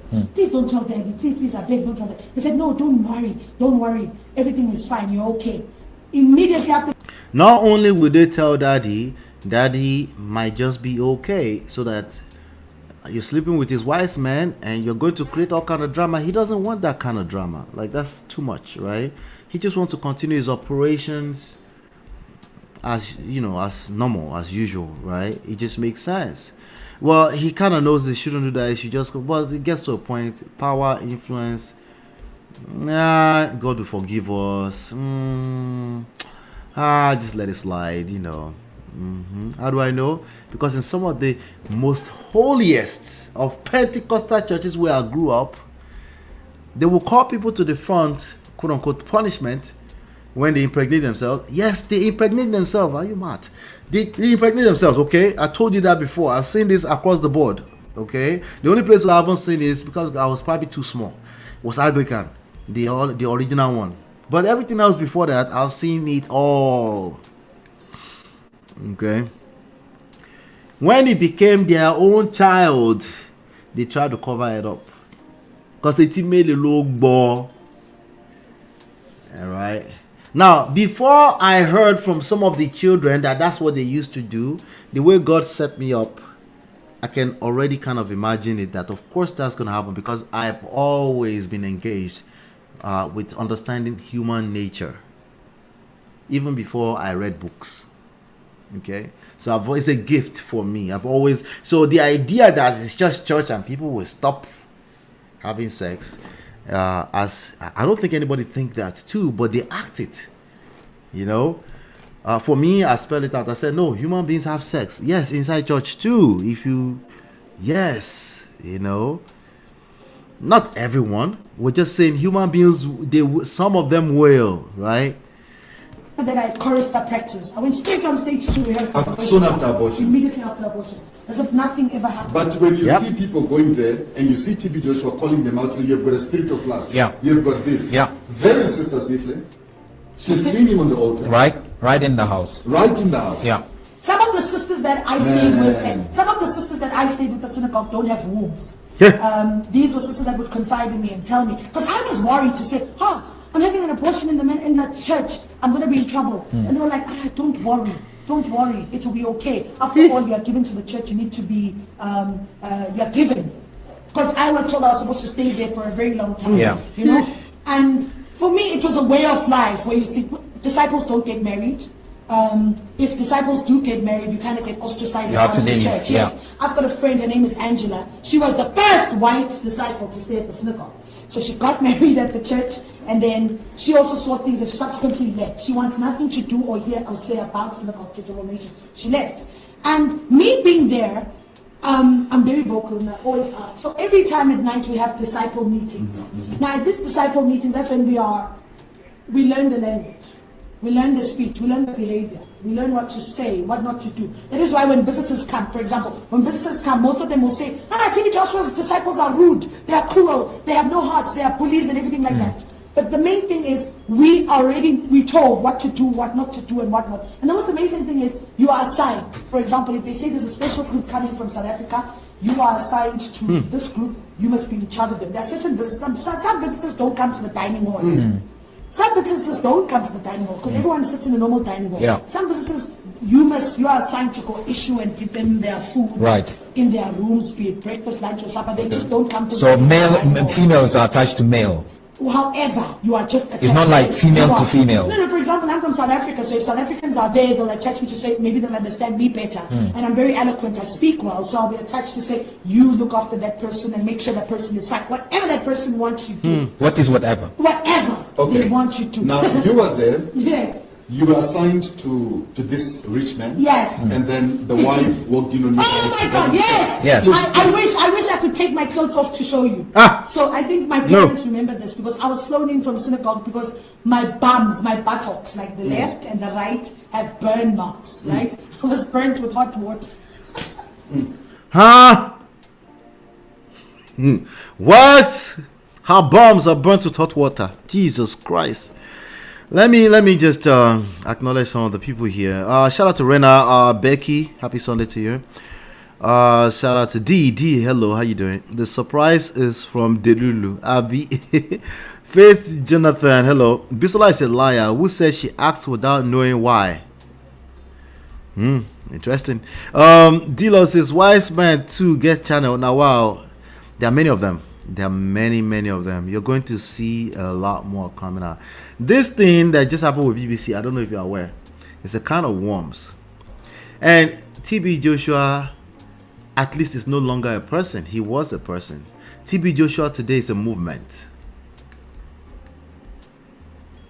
It's a movement. Okay? It's a movement. When they say you can't kill the legacy of TB Joshua, remember I said that earlier. That's actually very true. The question is that what is the legacy? Right? You can't kill the legacy of TB Joshua. That's absolutely true. But what is the legacy? Right? The legacy is a moving target. It's an evolving thing too, because of how powerful that man was. How do I know? Even Jesus Christ, his legacy is a moving thing. How many denominations do we have today? Have you not seen basketballs between denominations before? Did you not hear another pastor say TB Joshua belongs to the devil? Oh, well, that one is obvious. No, I'm telling you, even within the same denomination. Right? Have you not seen basketballs between redeemed parishes before? It's a moving target. Okay? But as far as the legacy, no, nothing's going to happen to it. These are people that have made a mark on this earth. But the question is, what is the legacy? They're trying to force it that it's always going to have only positive to it. It's sure, but you can't have victims floating around the internet. If you do, even before you corroborate their story, that is real. You have to take that seriously. And it's not enough that you're just going to be dismissive about it. See, just like you can't kill the legacy, you can try, but those allegations will stand. That's why you see at the end of BBC documentary, they have disclosures, black and white. They literally put it white on black so you can see. We contacted them. They said they want to be dismissive. That's not going to work. Right? You also have, even there's basketballs between the Wiseman and disciples right now. Some of them are calling the other ones out. They say, come and speak. Let me continue this video, I beg. I was burnt with hot boiling water. Because unfortunately for me, this rich businessman, he is a South African. He is in South Africa. A lot of people know him in South Africa. He is in South Africa. He went to TB Joshua. He went to TB Joshua's, and I was assigned to look after him. And it so happened I was caught in the act with the businessman. How did it happen? By the wife. By the wife. You guys wife. allowed to do that? They said take care of him. So take care of him. So it was whatever. So it's kind of like normal with some of the girls within the church. It's like it's an unspoken, okay, normal thing. Yeah. That is the altar. So for me, I was there and I was busy. I was on top of the man. I was busy. And the next, I could feel, it's like I felt as if cold water burnt me. Like, you know. But now remember, in the dining hall, if you've been to synagogue, you know, there's always an urn that's boiling with hot water, 24/7. Yeah. So I think that woman went there, took water, and then she came. That's his wife. Yes, and splashed me, you know. And when I was splashed with that water, so I quickly got dressed, and then I ran down. So I ran and I reported this incident, right? And then I was taken to Daddy's office, TB Joshua's office. And I explained what happened. I remember I had to, yes, I had to take off my dress to show my bums, because now I started getting, you know, after being burnt, So I started getting boils on my buttocks. And then this side, I've just fornicated. This side, my bums are boiled. I was flown back into South Africa. So I flew back to South Africa, and I remember I was taken to one of the private clinics here because I had 3rd-degree burns. And when I was released from the private hospital, I had to go home to heal. So if my mom and my siblings can remember this, I would walk around the house naked because I couldn't. It needed to be exposed to cold air because it would damage itself and do whatever. And every time I was told, when you are asked what happened, you must say you were walking past the urn and the tap of the urn burst and the water burnt you. That was my story. That was the narrative they gave you. That was the narrative of my story. What did TB Joshua say to you when you met him in the office and you were showing him your buttocks? When I showed him, he said, hey, bring it down. And then I had to bring it down. And then they spoke Yoruba that I didn't understand. Yeah. And then the next thing I was told to go out. Then I was called back in again. Then I was told, Sister Sikle, you are flying out to South Africa. Go pack your bag. So the very next day I was flown out to South Africa. Because remember now, he must contain this wealthy businessman who's funding just bringing lots of money. Yeah. So to them, they were told that I was chased. Because I was caught in the act. You forced yourself. But for me, I knew that I had to go get better. And after I got better from my healings of my buttocks, I went back to synagogue. Because I stayed, I think, for about a week or two. Then I flew back to synagogue and I was there at synagogue.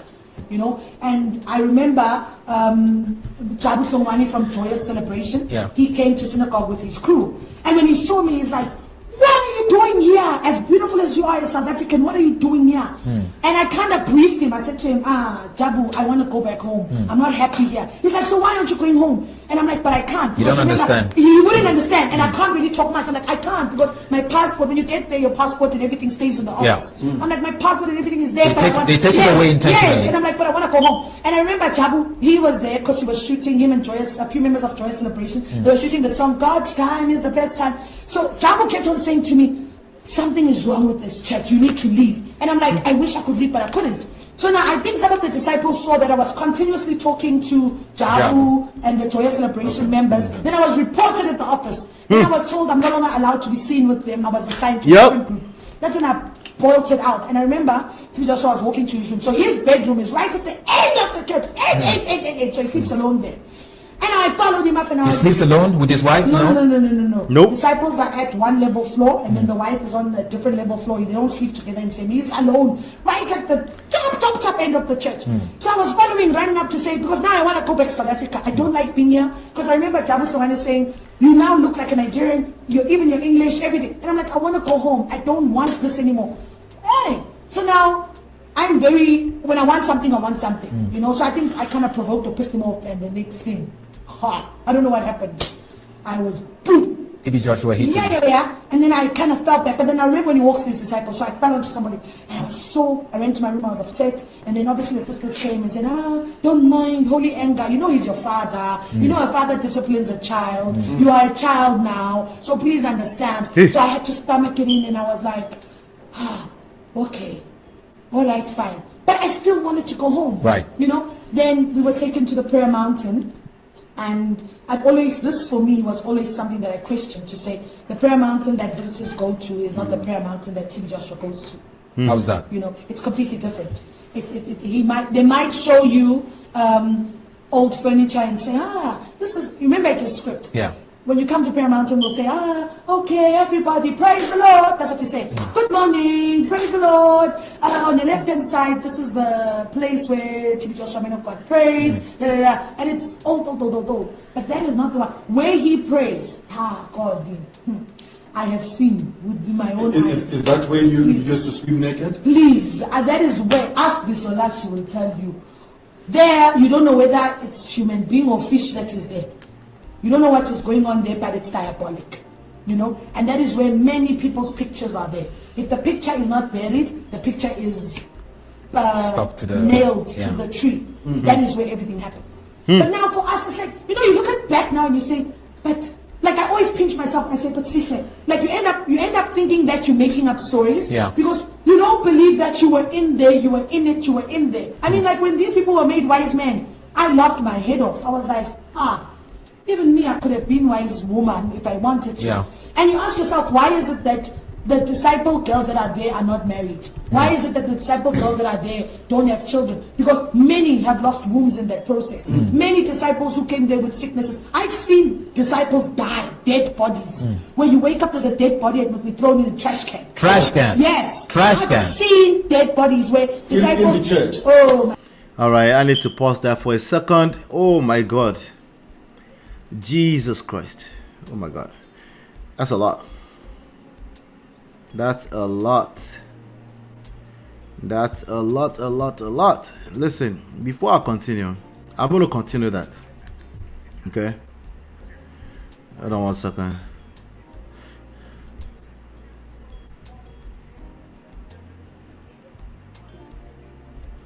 Let me see.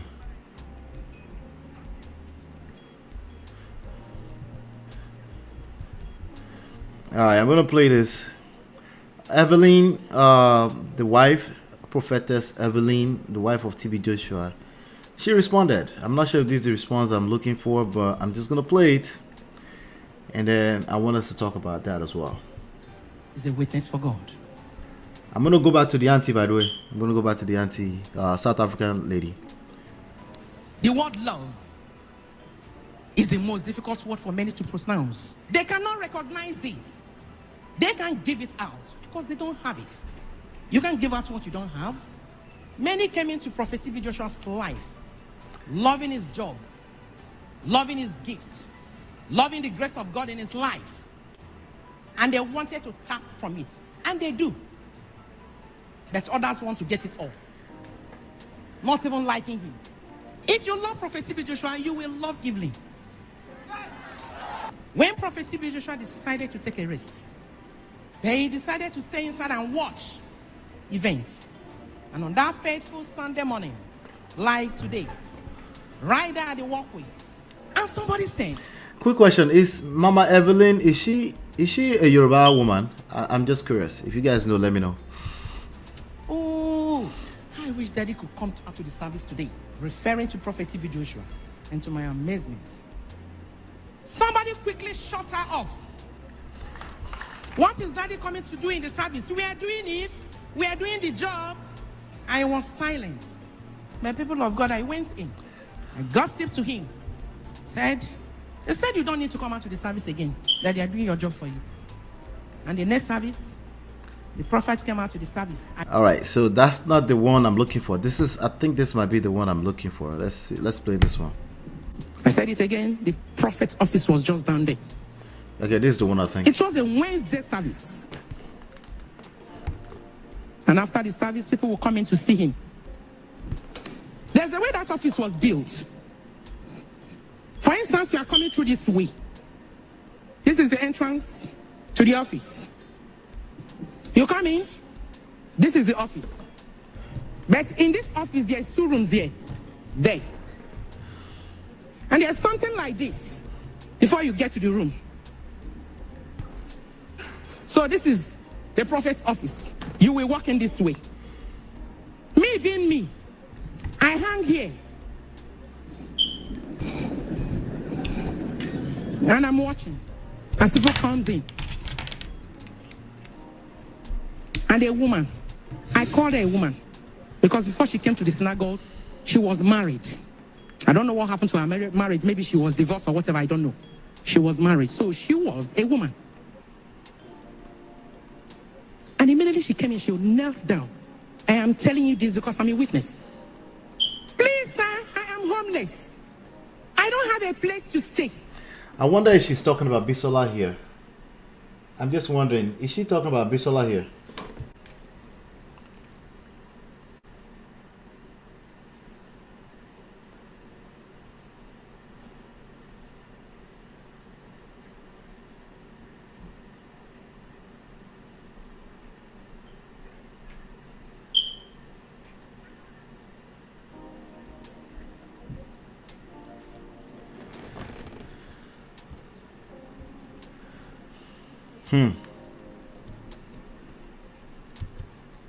Fire engulfed our house. And the prophet was like this. In fact, I can tell you the clothes he wore that day. You know those Ghanaian clothes that has stripes? That was the cloth he wore that day. And he was listening to this lady. I was there watching. After listening to her, said, okay, go and wait for me outside. She went back. And the shelter was given to her in this ministry. When she came in, she wanted to make me a friend. I said, no, this one cannot be my friend.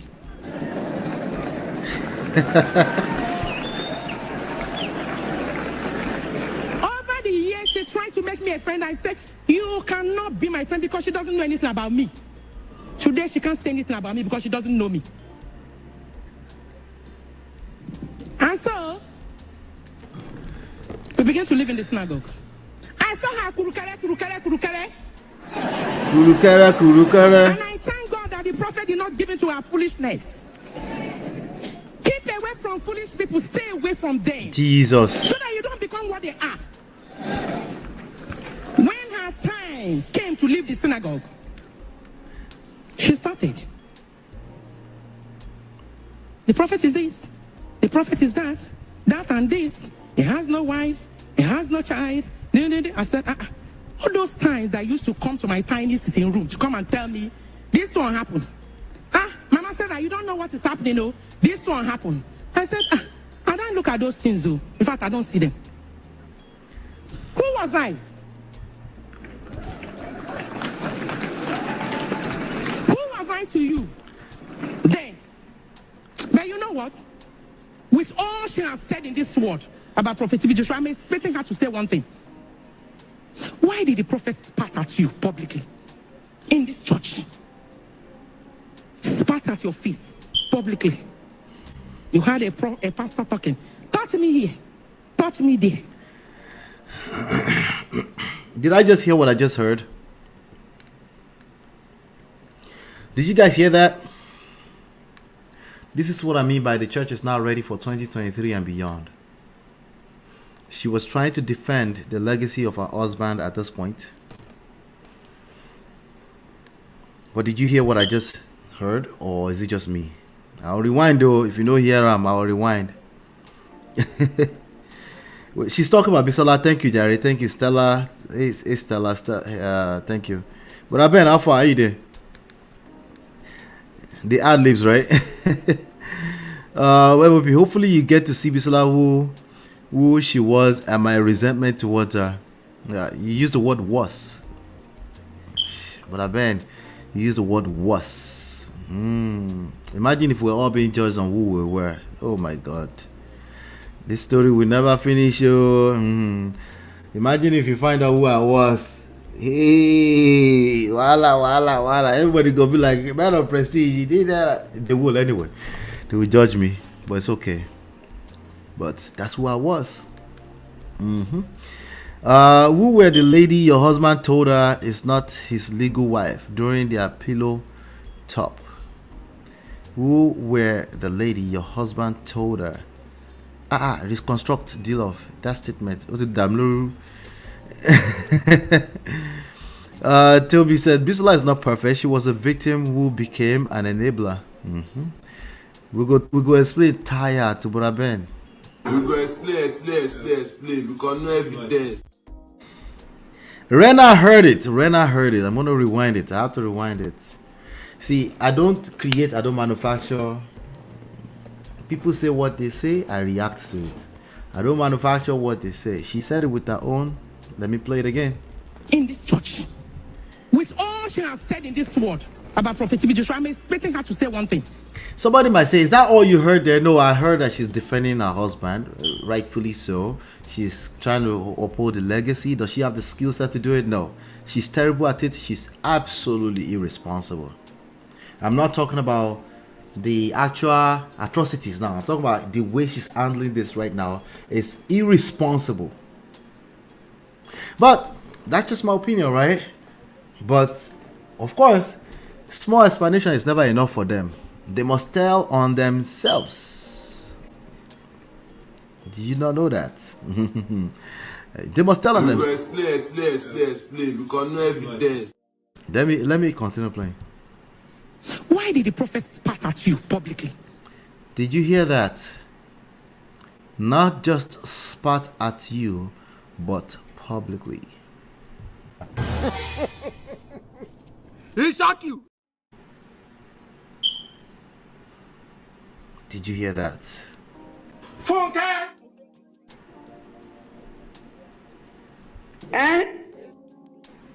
Oh, I'll play it again. Let me play it again. I think that was this is not a doctored video. Somebody's gonna come here and say this video was doctored. But you know what? With all she has said in this word about Prophet T.B. Joshua, I'm expecting her to say one thing. Why did the prophet spat at you publicly in this church? Isn't that what Bisola is saying? Did she just corroborate what Bisola and the rest of the ladies are saying? Practices of abuse? I mean, it's just me. Is it just me? I'm asking. The church, not T.B. Joshua or synagogue alone, all of them, they're not ready. They're not ready for the direction that the human experience is going. They're not ready. Okay? They're not ready. She said it. I didn't say it. It wasn't manufactured. Stella said that was uncalled for. Why should a prophet, a man of God, spit at your subject? Really? Because they're trying to cast away demons. That's the reason why they do it. I mean, that's as far as they're concerned, it's a valid reason. They'll slap the shit out of the demon. They're slapping your face, but they're slapping the demon. Get it? Oyedepo did it. Sorry, excuse me. Pastor Oyedepo did it. Pastor David Oyedepo. I understand why people try to see the victim Bisola rather than the devil she was back then. You just used the word "was" again. I think I need you to come up with something that will say the devil that she is. We need to come up with something like that. I'm sure somebody's going to oust her for what she is today. I think that would be more valid than what she was, you know. Sorry, MOP. She asked who she was to Bisola, and I replied, "Oh, okay. Who were the lady your husband told her it's not his legal wife during their pillow talk?" Okay, gotcha. My prayer is that may we not live with an enemy within. Amen. Amen. All right, but that's not the prayer for this topic. But there's a major prayer that I need you to come up with for this particular topic. Moshe, I miss drawing, but there's another prayer I need you to come up with. Okay, something along the line that may our daughters not end up in the hands of. May our daughters may they not lose, daughters and sons, by the way, may they not lose their way into the world of people that can take advantage of them and violate them, knowing fully well that sometimes, unfortunately in life, the enemy, not sometimes, all the time, when he little tawa, actually not sometimes, it's actually all the time. He little tawa, and he kulela sheningbe. How do you say that in English? D-Love, help me. How do you say that in English? Sometimes we're our own worst enemy. I will say it that way. Sometimes we're our own worst enemy. And then there's another one that I'm trying to say that's more accurately aligned with that proverb from Yoruba. The direct translation is the enemy lives inside of the house, and the person that's going to be your victimizer, is that the word? They are behind, they're in the backyard. That's the direct translation, but it's not doing the justice that I need. Ilelotawa. That's actually always going to be true. So the prayer is going to be a 4 leverage point. We need to come up with another solution to mitigate that, because that prayer is dead on arrival according to Yoruba culture. Because inulelota mamawa. D-Love says, sorry MOP. Okay, I already covered that. Because if you have never lived with an enemy, you won't understand why thousands of people don't angry with her in particular. I understand why they're angry with her. They're trying to protect their prophet, their prophet's legacy. That's as simple as it comes. I can respect that. I don't respect the irresponsible attitude to handling allegations of abuse. I don't respect that. I can't. And this is why the church, as you knew it, is not going to stand. The church will stand, but the church needs to be aware of the nature of the people they're trying to lead. And if they continue to be disconnected from that, it's not going to work. They will just get drained until people now, they start, at one point, they start doing live broadcast from home. They attend Zoom meeting. And a lot of people are just saying, you know what, I have a relationship with God. That's it. I'll just read books. I'll do some other things. But it's not, more and more people, it's not adding up for people, you know. Yes, even in Nigeria. KCS said, let Bisola also come and prove herself to the authorities, since she said she was supplying minors and kids virgins to TD. Child traffic is against the Lord. Her sorry is not credible. Sorry, sir. No, actually, she said a lot that alluded to that on that interview. not just her, some of the other girls were not very proud of the part they played. We need better argument, Casey. Come up with a better argument. Thank you, though. But I better say, I get you, MOP. TB Joshua got what he deserved from harboring Bisola. No, that's not the point. No, that's not why he got what he deserved. Okay, I actually don't know what TB Joshua did. I actually don't know what he did. I actually don't know if they're telling the truth. It's our attitude to the allegations that I have problems with. We don't know TB Joshua. We don't know if he did or he didn't. We can only say, based on what we're seeing, that guy was, well, I like Obogo, you know. We can probably say that. Right? But that's an opinion at the end of the day. We don't know what we don't know. Right? So I'm not saying he deserves harboring Bisola. I'm saying it's just what's going to happen if you have thousands of people around you and you have bad behavior at the same time. Something is going to happen. Eventually you call one of them the enemy. Well, you always have to look over your shoulder. That's not only true for TB Joshua. If you are big at any level, our small WhatsApp group that we run, there's somebody that will be in there that eavesdrop to go and tell other groups. That's the reality of life. So I must stay responsible at all times and be ready to back up whatever I do say. If it comes down that I find out the inevitable, which is an enemy is within us. Right? It's open. Anybody can come to this platform and, you know, anybody can be. The larger your audience gets, the higher the chances that somebody is going to, you know,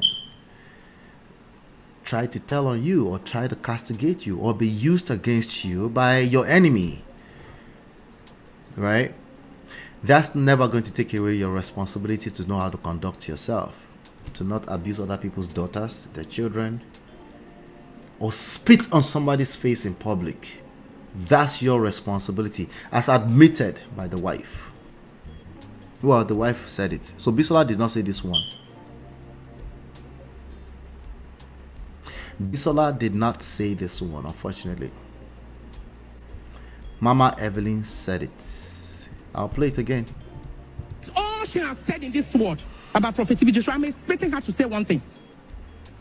Why did the prophet spat at you publicly in this church? Spat at your face publicly. You heard a pastor talking. Touch me here. Touch me there. This is a woman that will say, come and touch my breast. She has boil. Oh, there's cramp. Come and pray for me. Stay away from foolish people.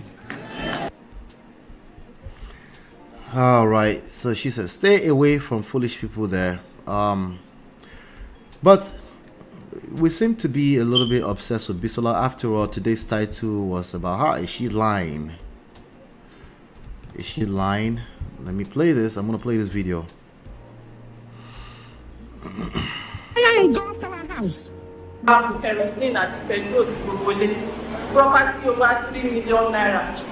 Kerosene at After 2 weeks, I poured kerosene and petrol on the house and set it on fire. This was Bisola from God knows how many years ago, probably somewhere around 15, 20 years ago. Right? Property over 3 million naira. Property worth over Property over 3 million naira. Property worth over 3 million naira. Worth, as of back then, that's a lot. She put petrol on it, she burnt it down.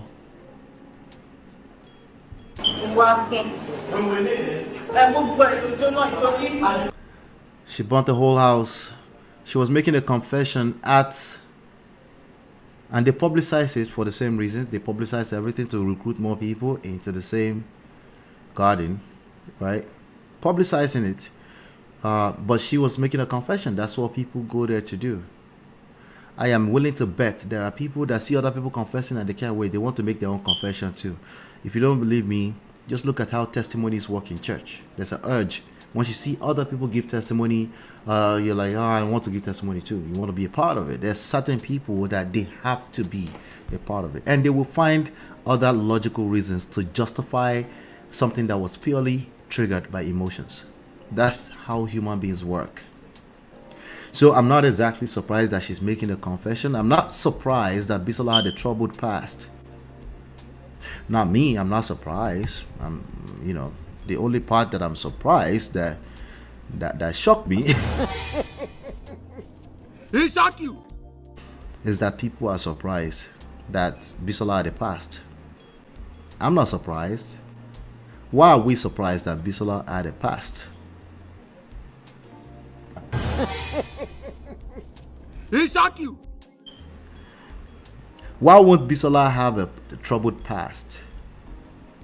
Just imagine what types of people, nothing against them, not judging them, that get attracted for the most part to a TB Joshua and Synagogue Church of All Nations. Right? It's not people that are awesome. It's people that are looking, they're searching for something. Some of them are petty thieves. Some of them are Olosho's prostitutes. But when they get there and they find and they say, hey, I can breathe here. I can actually pretend to the world that I'm a perfect human being. Yeah, probably it's a breathing ground for them. It's comfortable. Some of them, not all. There are many well-meaning people that are still at that church today. And it's only natural for them to feel the need to protect the legacy of their prophet. I'm not really surprised by that. I am surprised that you are surprised. He shocked you. But I'm not exactly surprised. I that's why I keep telling you I need to apply empathy personally, because there's some things that I personally can see ahead of time that I'm finding out that it's not everybody can see that. She still confesses, yes, the whole house burned. After 2 weeks, she poured kerosene and... I'm Millie, a content creator coach and business owner. ...on the house and set it on fire. She poured kerosene and petrol on the house and set it on fire, burning over 3 million naira worth of property. Years back in this ministry, this structure was not here. I said it again, the prophet of the man of God and make me a friend. I said, you cannot be my friend because she doesn't know anything about me. Today she can't say anything. Kurukara. And I thank God that the prophet did not give it to her foolishness. Keep away from foolish people, stay away from them. Foolish calling people or people who have allegations against your organization foolish, it's not wise. Okay? If that's all you have to say. Sometimes you can mix that up in something solid, a solid, robust response. Shout out to Pastor Fato Imbo. Sometimes you can mix that up in a robust response and call them foolish and some favorite colorful words. Sometimes you can do that. I'm not even going to act like sometimes you don't have to do that. But if that's all that's inside of your response, that's irresponsible. That's irresponsible. All right. MOP. Let me see. I get you, MOP. TB Joshua got what he deserves. Serves him right for not using his spiritual eyes to see her for what she was. The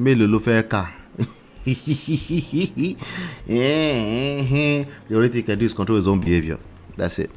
MOP, I really appreciate you asking me to translate Yoruba. After 30 years of being here and Oyinbo marriage, my Yoruba means a lot to me. Oh, I appreciate you too, D-Love. You know what? Nigerians have to learn from happenings in USA with the Catholic Church. There is something called accountability, Stella. So on point. Some Catholic priests are in jail as we speak for sexual abuse. Profound. Yep. Anthony Prince said, at some point you have to stop the TB worshipping and ask why all these people are coming out to speak. heel against this man. But Ben, are you trying to say that Bisola should be more accountable than the prophet? Wala. But Ben, I trust Brother Ben. He's not breaking it down all the way. It might take time. He's taking his time to break it down, like until he gets there. He'll get there. Trust me. This woman is causing more harm than good. I'm guessing you're talking about this woman. So that you don't become what they are. So that you don't become what they are. That's fear tactics, fear mongering. Time came to leave the synagogue. She started. The prophet is this. The prophet is that. That and this. He has no wife. He has no child. I said, all those times that used to come to my tiny sitting room to come and tell me, this one happened. Mama said that you don't know what is happening. No, this one happened. I said, I don't look at those things. In fact, I don't see them. Who was I? Who was I to you? Why are they clapping? I know why. She's their prophetess. That's all. It doesn't matter what she's saying. And having sworn in the presence of the man of God and all the evangelists and workers of the synagogue church of all nations, that she had changed and would never again return to them in this form. Bisola's appalling acts and so they're showing Bisola again on the floor, confessing in front of a bunch of white people. I'm not sure what this tells us. It doesn't tell us anything that we already don't know, right? She was one of them. Contemptible character only seemed to get worse. Oh, they tend to be the one that cry, break down in tears. Oh yeah, of course they have to be amongst. They have to be part of it. Does that negate their story? No, it doesn't. Not especially if there are 5 other people telling the same story. We must come up with better arguments. Showing no sign of remorse or repentance after the pardon had been granted. Now you know what? With all she has said in this word about Prophet Joshua, I'm expecting her to say one thing. Why did the prophet spat at you publicly? This is the part that you say, why is she making it worse? That's literally what they do. When power gets in your head and it clouds your judgments, yeah, you just start yawning dust.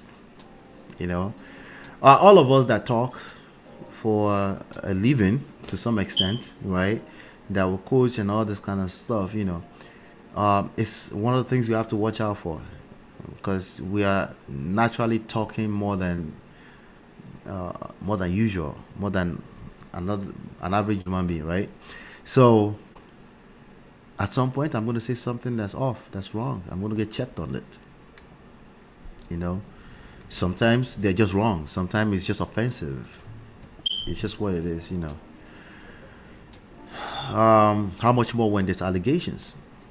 That's why they say anything you say can be used against you in the court of law, right? That's why the police will tell you that when you are put up. I'm not sure if Nigerian people say that, but I think they do, right? That's why, because you might feel like you're on your rights, and then you just want to speak your right and tell the whole world off right now. You will stay on your right. You are on your right. Well, you're right. But if you keep talking, you they use your function to play. You tell on yourself.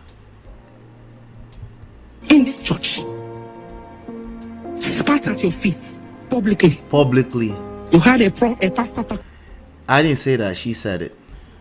What does that mean to me? They've done worse. I've seen them done worse. I've seen Pastor Oyedepo slap a teenage girl.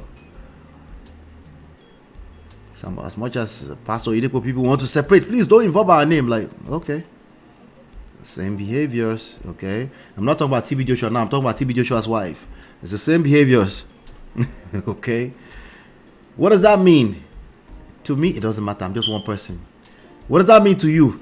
It doesn't matter. What does that mean to the public at large as we move in the direction of the future? What does that mean? Oh, by the way, you have freedom in the chat to tell me what this means to you. spat in her face publicly. Right? Touch me here. Touch me there. This is a woman that will say, come and touch my breast. She has boil. Oh, there's a consistency here. She has the seductress spirit. What did Pastor TB Joshua said on that other video we played that time? He said, the tempting spirit. Have the tempting spirit. It's a lie. Well, that's another occasion. But there's something to the tempest. Marine waters, they're obsessed with marine water spirit, all this kind of stuff. Ogbanje spirit, they're obsessed with those things. That's basically what a lot of them, they train a lot of their wise men and disciples, they train them to cast out those demons. So that's what she's talking about again. That person you guys are listening to carries, according to her, carries demon, marine water, spirit, tempters. She's asking, come and touch my breast, come and touch my breast. Right? That's what she's saying. You know, something like this. Let me play this one for you. The prophet did not give it to her. This is an example. Because you are fine. These people, stay away from them. Why won't you beat me? Because you are fine. She said, because you're fine. There's a sound effect that said, Tom. What is that? You operate from water. You're a queen. Operate from water, our queen. What's up, my people? How on a day with shout out to this brother. I'm leveraging some of this content from his platform. Let me see here. There's another one. Let me see if I can find it. Yeah, it's a longer one. Let me see. Struggle everywhere, man. Alright, this one right here. Let me see. Why is everyone in the US going crazy over this portable heater? With inflation at an all-time... It became so huge, you know, after Prophet TB Joshua. And they even shared, you know, some of TB Joshua's miracle. Guys, let us watch this video. Why want to beat me? Why won't you beat me? Is this Wiseman Daniel by any chance? I don't think so. It's another guy. Huh?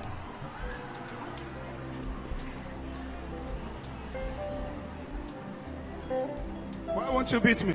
Because you are fine. You operate from water. You're a queen. Allow her. Allow her.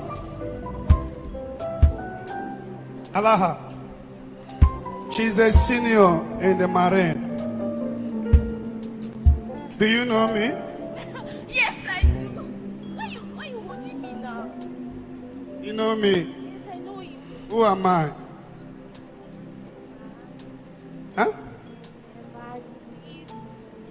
Obi. His name is Evangelist Obi. Oh God. Wala. This is this is the part where some people might say, that's a real spirit they are casting out of that girl now. Like, can't you see? This is the evidence for a lot of Christians in Nigeria that this man is authentic. I don't know if he's authentic or not. It doesn't matter to me, but this is not a proof that somebody is authentic. That's all I'm saying. It's a bad acting disease. Oh more these people, man. I can't front. Listen. Let me pardon my manners. I need to make sure I stay on top of your comments since we're not that many here. Anyway, shout out to all 46 of you watching this live. We're just trying to extract some lessons. That's about it. You can download my books for free at manofprestige.com. Okay, the 5 books, you get it for free at manofprestige.com. All right, so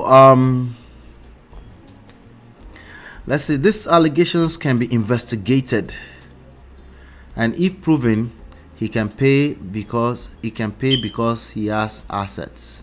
Absolutely, everywhere. Absolutely.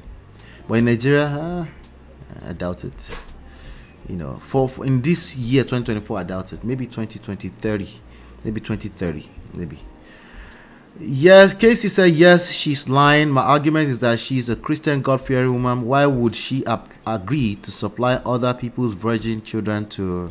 Yeah, that's not. My argument is that what you're saying is not relevant to what we're covering. Maybe on the day we'll cover that topic, But that's a good topic, I think. That's a good topic, right? Ladies and gentlemen of Prestige family, do you think that's a good topic? Why would Bisola supply other people's virgins' children to Prophet TB Joshua? Maybe she's an Olosho, that troubled person from the past. Maybe. That's the allegations, right? Yeah, but not relevant to what we're saying. So how did you know she's a better person now? Ha ha ha. That's not relevant too, brother. We don't care. Listen. Let me play this for Brother Ben. I'm gonna play this small clip for Brother Ben. Don't care. Still don't care. I don't care. I don't care. We don't care. If she's a better person now or not. We're literally going to make Bisola relevant than she needs to be. After all, she's the title. Is Bisola a liar? I will answer you right now. Yes, she is. That's not relevant because there are other people in that testimony. We're just playing one of them, right? Tempting spirit.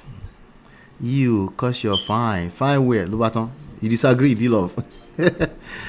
Toby and Trace, I remember in the documentary they're saying people like Bisola who speak out against the church are said to have mental illness and their videos doctored and played in front of the church. There you go. That's another one.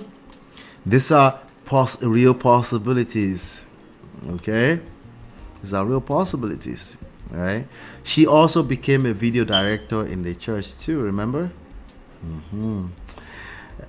Why are you running?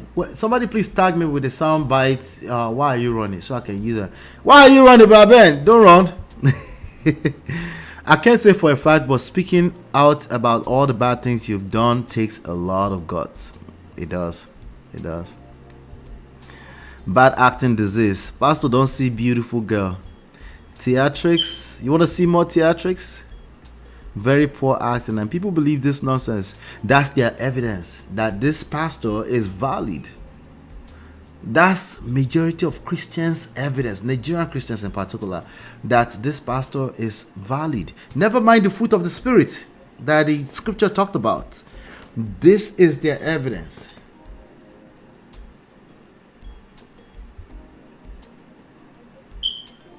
We have a lot of work to do. Wala everywhere. They can sue his estate, but it is highly unlikely. Nigeria, we're not there. No, 2030 maybe, 5 years maybe.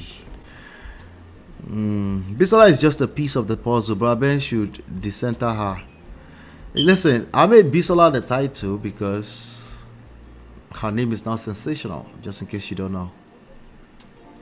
It's just one of the irrelevant questions to what we're talking about. So since you want to ask the question, we'll make it the title. How is that for full transparency? Is Bisola a liar? She is. It's irrelevant.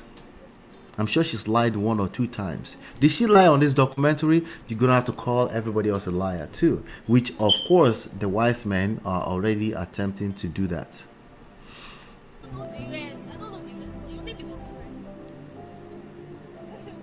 Where are the people that brought her? Where are the people that brought her? Where are you? Where are those that brought her? She's into These are the most viral videos on Facebook today. Why? Your guess is as good as mine. Oh, it's not the people talking about it, either believe it or not. It's the people who believe it. They are looking for their own signs and wonders and miracles.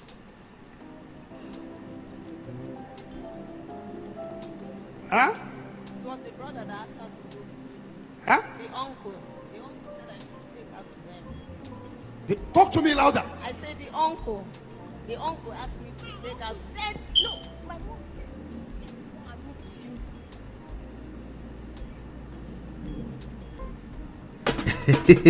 you. Excuse me.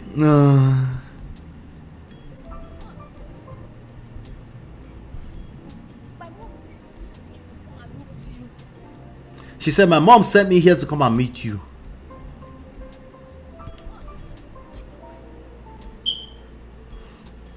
Don't take this girl. She will die very soon. Don't take her home. After this program, make sure you see me. And leave her now, leave her.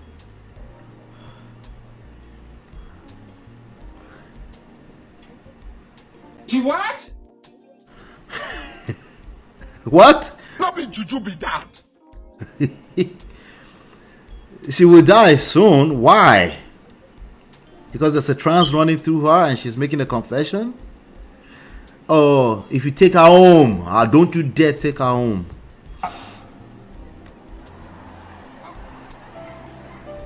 Don't beat her.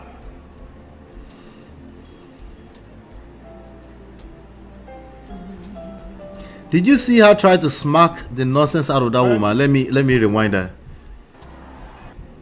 And leave her now, leave her. That was a smack on the forehead. Jesus. After this program, make sure you see me. And leave her now, leave her. She tried to smack the woman. That's boss. This is one of the reasons why this kind of videos go viral. Bass, boss.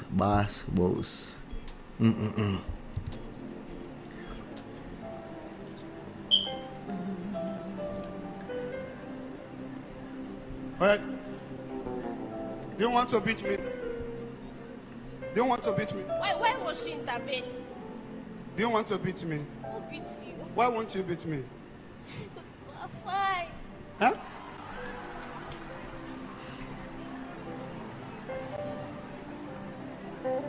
Why won't you beat me? Because you're fine. Be set free, daughter of Zion. It was the bass guitar. Was that intentional? The bass guitar. What was that? Stop.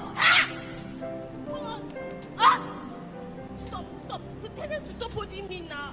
Tell them to stop holding me. I command every check. The spirit has a crush on Pastor. She said the spirit is the one talking, not her. Okay, she's not acting. It's the spirit inside of her the spirit of the character inside of her is acting. Jesus, may we not be confused in Jesus' name. Amen. Be broken. Covenant is broken. Wait, is that olive oil that is spraying at her? Jesus. Covenant is broken. Amen. Covenant is broken. Amen. Covenant is broken. Amen. Leave me. Clean my face. The glistening oily face is all part of the packaging. She said, clean my face. Wait, is the acting over or something? And I command the yoke. Let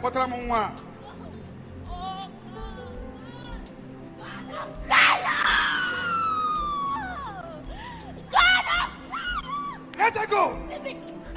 What to Balori again? Jesus. What? This girl, she's precious. What I mean precious?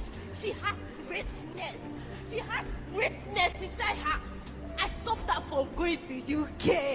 I stopped because not the Japa see. The Japa don't enter this story. Hey. She's talking about Japan. Okay, sorry, not Oberlin. Sorry. Oh my days, you are more worried to your long. The Japa has entered this story. She said she stopped her from going to UK. You know, Nigerians are upset with UK. Somebody said, in Jesus' name, nobody will stop me from going to UK. Can you imagine that right now? It gets real. This is real. that international passport, thinking that she's going to meet her mother. Her mother, as what now? She wants to leave Nigeria to go to UK. Oh my God. I command you to come out of this body now. Lift your hand and shout fire 7 times. Fire! Holy Ghost! Fire! Holy Ghost! Fire! Holy Ghost! Fire! Holy Ghost! Fire! Fire! The Holy Ghost! Fire! Pastor himself, me so bell Rena. I did not say that to. Hey, Lord have mercy. That oil will be on sale later. Wink, wink. Holy water, holy water. I break every chain, marine chain. Marine, did you say Marine? I knew it. I knew Marine was going to enter the story too. I watch. When you people are talking about submarines to take over the world, to install satellites underwater, above sea, above the galaxy, and we're talking about marine water from the spiritual realm. Who did this to us? When you both on me, now you both did that now. It's only both that did it. You don't know why? Go figure. They're installing satellites, but they did this to us. Very brilliant, very blessed, but under bondage. What is she here? I don't understand what you're saying. No. If they take her, don't take her anywhere. But today, the covenant, the deliverance have started. To finish what is in her now, will take another angle. I can show you how easy it is to form one in just a few steps. That's another angle, Jesus Christ. Once you are light-skinned, it's marine spirit. Colorism in Nigeria is real. It's crazy. He said, don't take her home. Or should I stop from going around and finish with her? Finish what with her? You know what I mean? And finish with her. Make me not to go anywhere that place.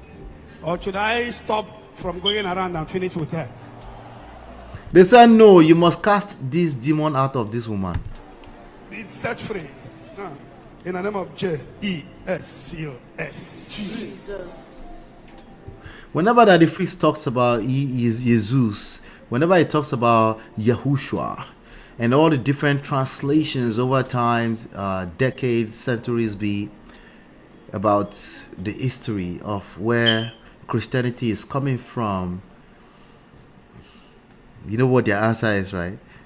They usually tell like, stop that nonsense, may the cast of Israel. They don't understand what he's talking about though. He said, want to hide something from black men, just hide it inside a book. This matter is deep. I can't finish it today, it's impossible.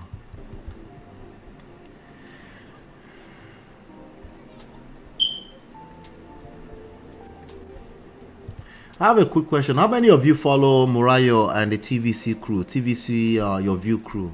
Have they covered this story at all? I'm wondering, do you think, did they cover this story? If they haven't covered this story, I'm wondering why. Your guess is as good as mine. Nigerian Christians are now ready to hold their leaders, their most influential people accountable. Not just pastors, across the board. They're not ready. Maybe in 2030, maybe in 2030. But let me know if I'm wrong. I wonder if they covered it. I doubt it. But I could be wrong. But let's continue.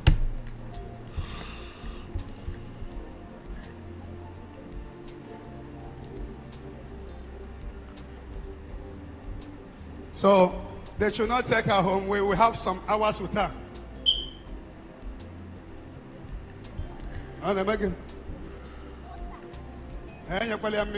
Some hours. Did he say some hours with her? Halfway.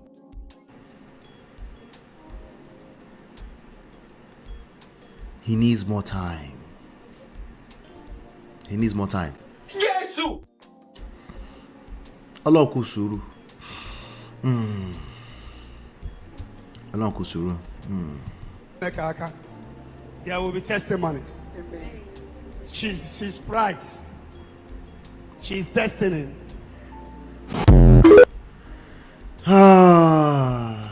May God help us. May God help us. May the good Lord help us. Today is Sunday. And I say, how was Jesus? Oh Lord. Wala. Finish with that. Hey. God help us. We don't know what he's talking about. Maybe just to cast out the demon spirits in you. If you are dark skinned, you are the devil from the pit of hell. But if you are light skinned, you are marine spirit. Yeesh. Nana says she's not a liar. This lady has been consistent for years. No, this is the argument they are making. Nana, let me help you. Has she ever told at least one single lie in her lifetime? At least one. At some point. Just like you and I. Like, even if it's a small white lie, I said I'll be there in 30 minutes, but it actually took me 35 minutes, and I knew it was going to take me 40 minutes or 45 minutes, but I made it there in 35 minutes. I knew I was going to be late, but I told them 30 minutes. That kind of white lie. Have you ever told at least one lie like that ever before? Do you think Bisola has told that kind of lie before? I think so. Yeah, I think so. I think she probably did.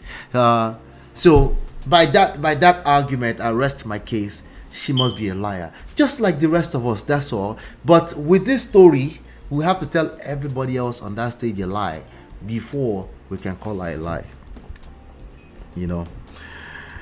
Why they need to cover media stunt? But Ben, this is the business. It's the business. They have to. All I see is media stunt by a fake ass pastor. This is the business. We all do packaging. I'm packaging. You see my water flowing on my screen right now. You see that thing that's flowing? You see? You don't see my stunt, all my stunts. See now? You see my stunt? All that packaging now. Why must there be media stunt? Because that's how we make more money. That's how it works. But I hear you. I don't know if this pastor is fake. I don't know if this pastor is fake. I don't know. But whatever we just saw is not the proof that she's not fake. Is all I'm saying. That's not the proof. We really need to re-engage what we call the fruits of the spirit. Okay?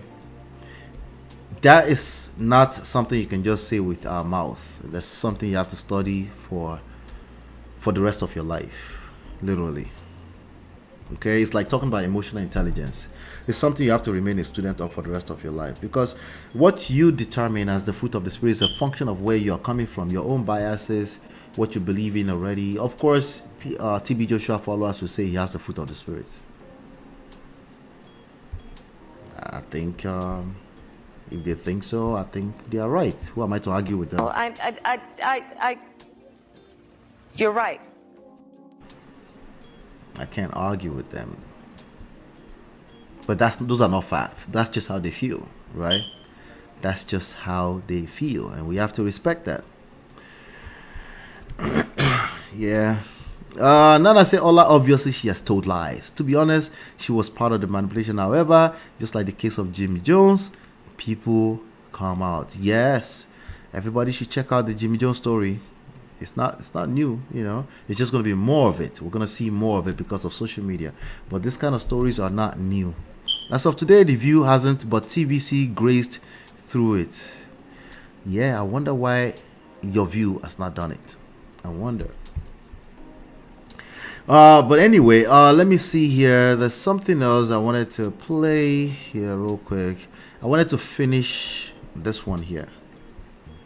My God, disciples have ailments, but we can't be prayed for. We're just working for the church. We're working for God. And you see people. I don't know how many dead bodies or dead people I've seen within the church.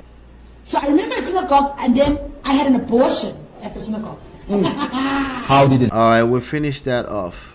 All right, so let me see here. KC, shout out to KC.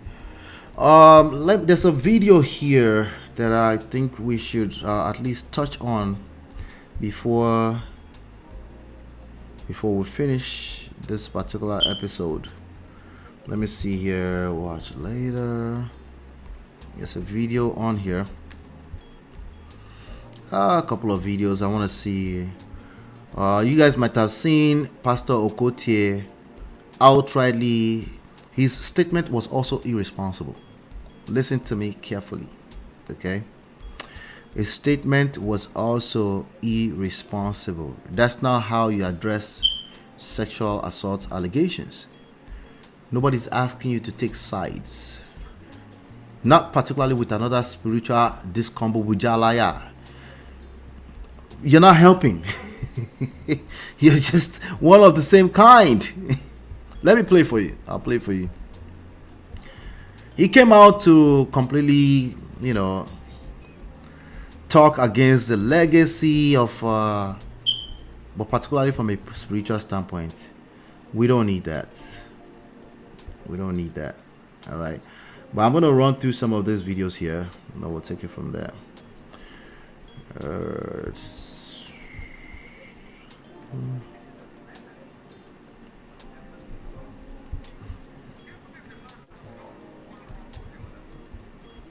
Human error. Show me who has not done one error or the other. What is the truth about Man has done. Okay. So all those stories you hear on BBC documentary was definitely not true. That's an irresponsible statement. He doesn't know if they're true or not. And it's okay for him to say, we're going to conduct some investigations on our organization and we'll come back with a robust response. Like Pastor Fato Imbo said, that's how you respond responsibly. Today, I'm not talking about the atrocity you did in the past, which is what that is. But how you respond, also tell on yourself with the arrogance. There's a certain level of pride you bring into the way you respond that we know you're not competent. You don't know what you're doing. You definitely don't understand the world that we live in. KCL said 2 women on that BBC News are related to Pastor Chris. One of his sister and other is sister-in-law. One can see that this is a family conspiracy and they told lies. No, they did not. And I know exactly what you're talking about. The person that told the story of how they're related with Pastor Chris and now they were in-laws and stuff is this same guy, this Wiseman, Ari. Okay? They're actually conspiring to defend what they can't defend.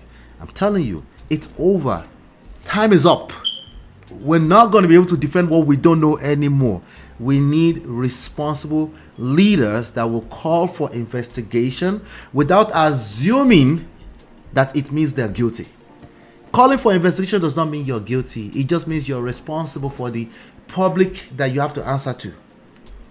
That's what that means. That's what I mean when I say it's irresponsible. These are irresponsible responses. It's a disrespect to the body of Christ itself.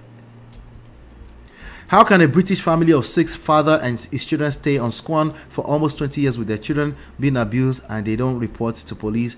And that's like asking how can Nigerians submit to cabals and politicians that don't really serve them for years. That's the same question precisely. I don't know how to. Right? Your view understands their viewers and they know Nigerians are not ready. That's a good angle. That's a good angle.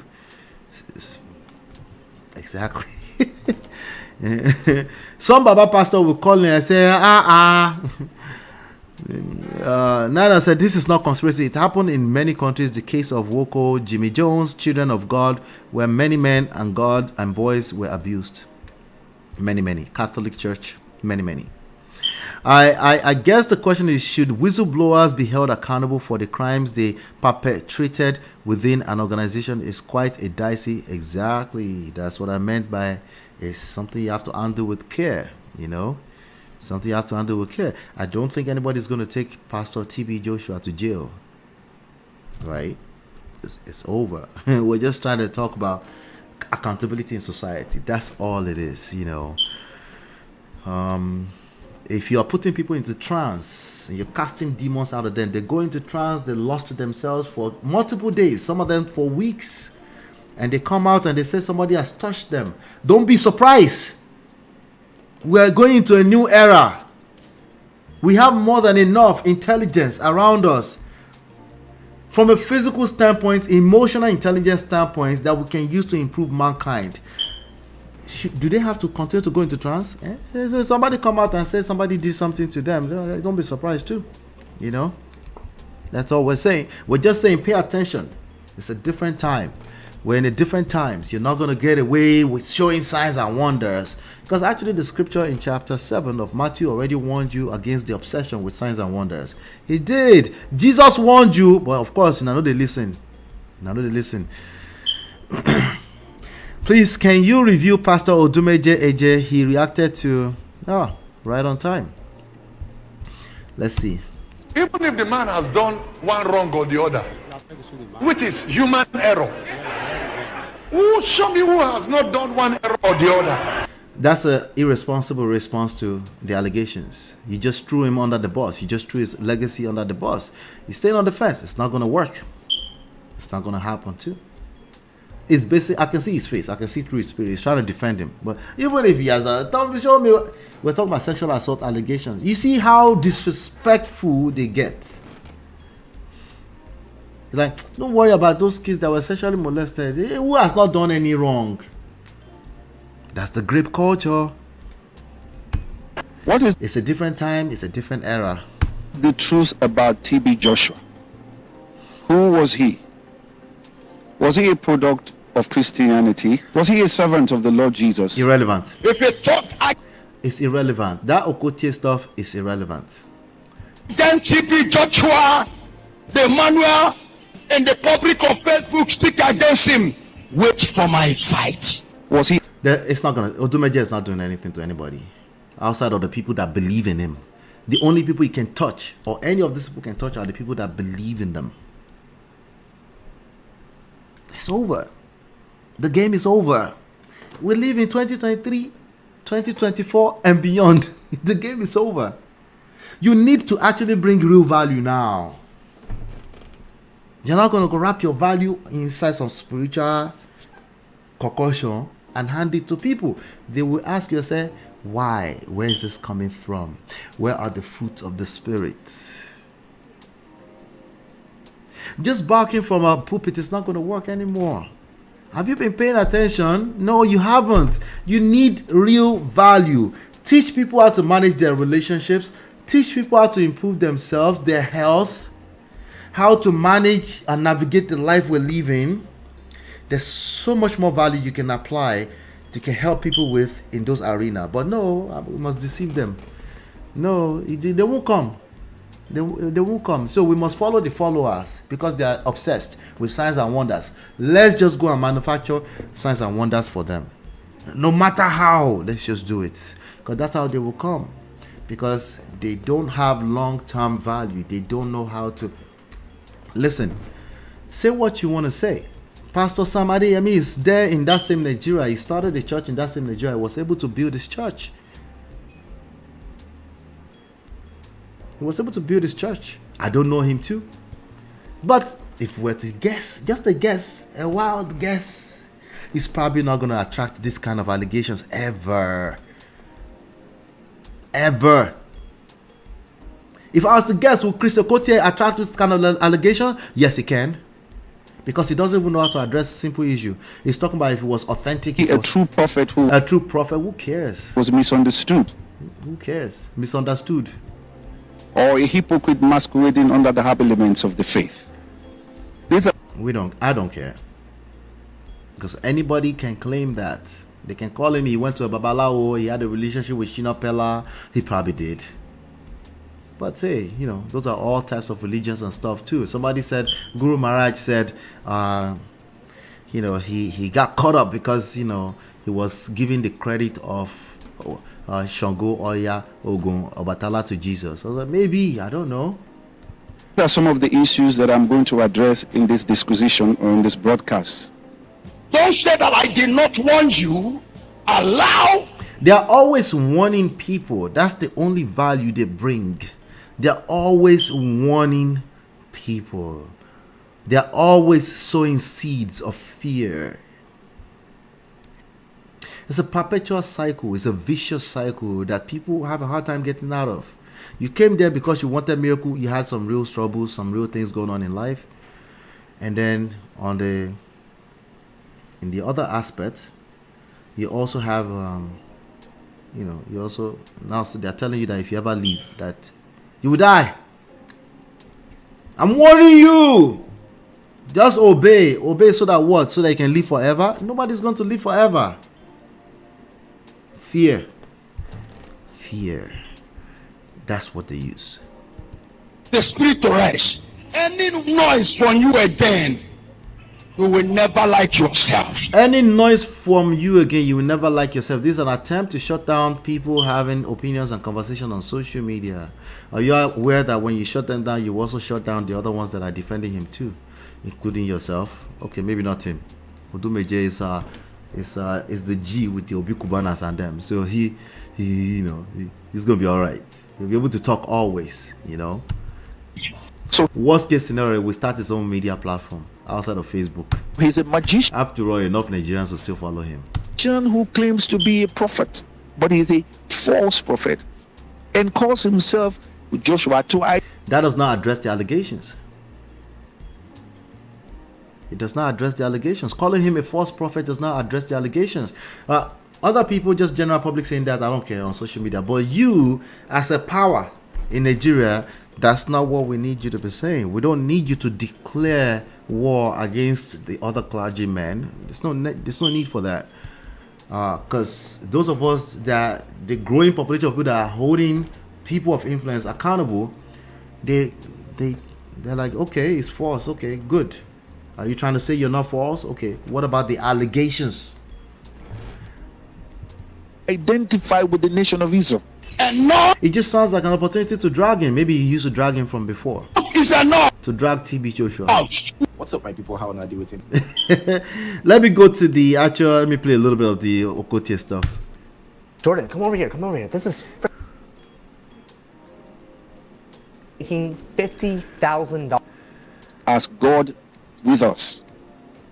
And it was an indication to Israel that the Old Testament God, Jehovah Elohim, that they knew was coming into the world through the process of incarnation by the birth of a virgin.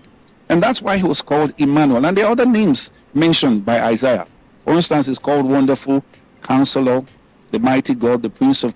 Yeah, that's what I just preached. And you start to come out and start to try to prove yourself. And you wake up one day and said that they appointed you. You have sent messages to many parties and tell them that you are the president of this nation.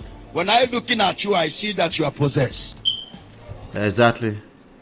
He concluded that he sees that you're possessed.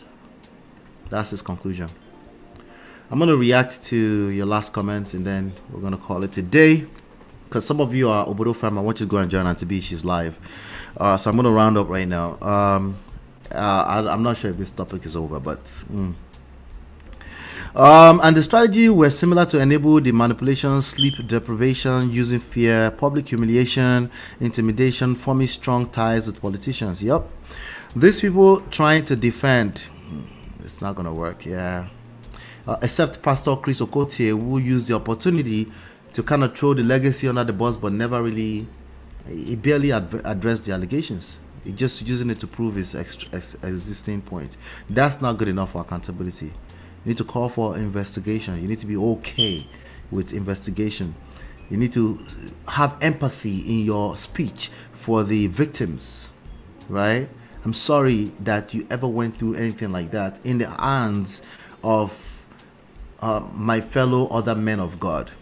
We're definitely going to have a conversation with the Pentecostal Fellowship of Nigeria, with the Christian Association of Nigeria, so that we can look into these cases and make sure that we don't have any kind of bad eggs amongst us. That's it. Nigerians don't know how to make statements like that. Pride is a bastard.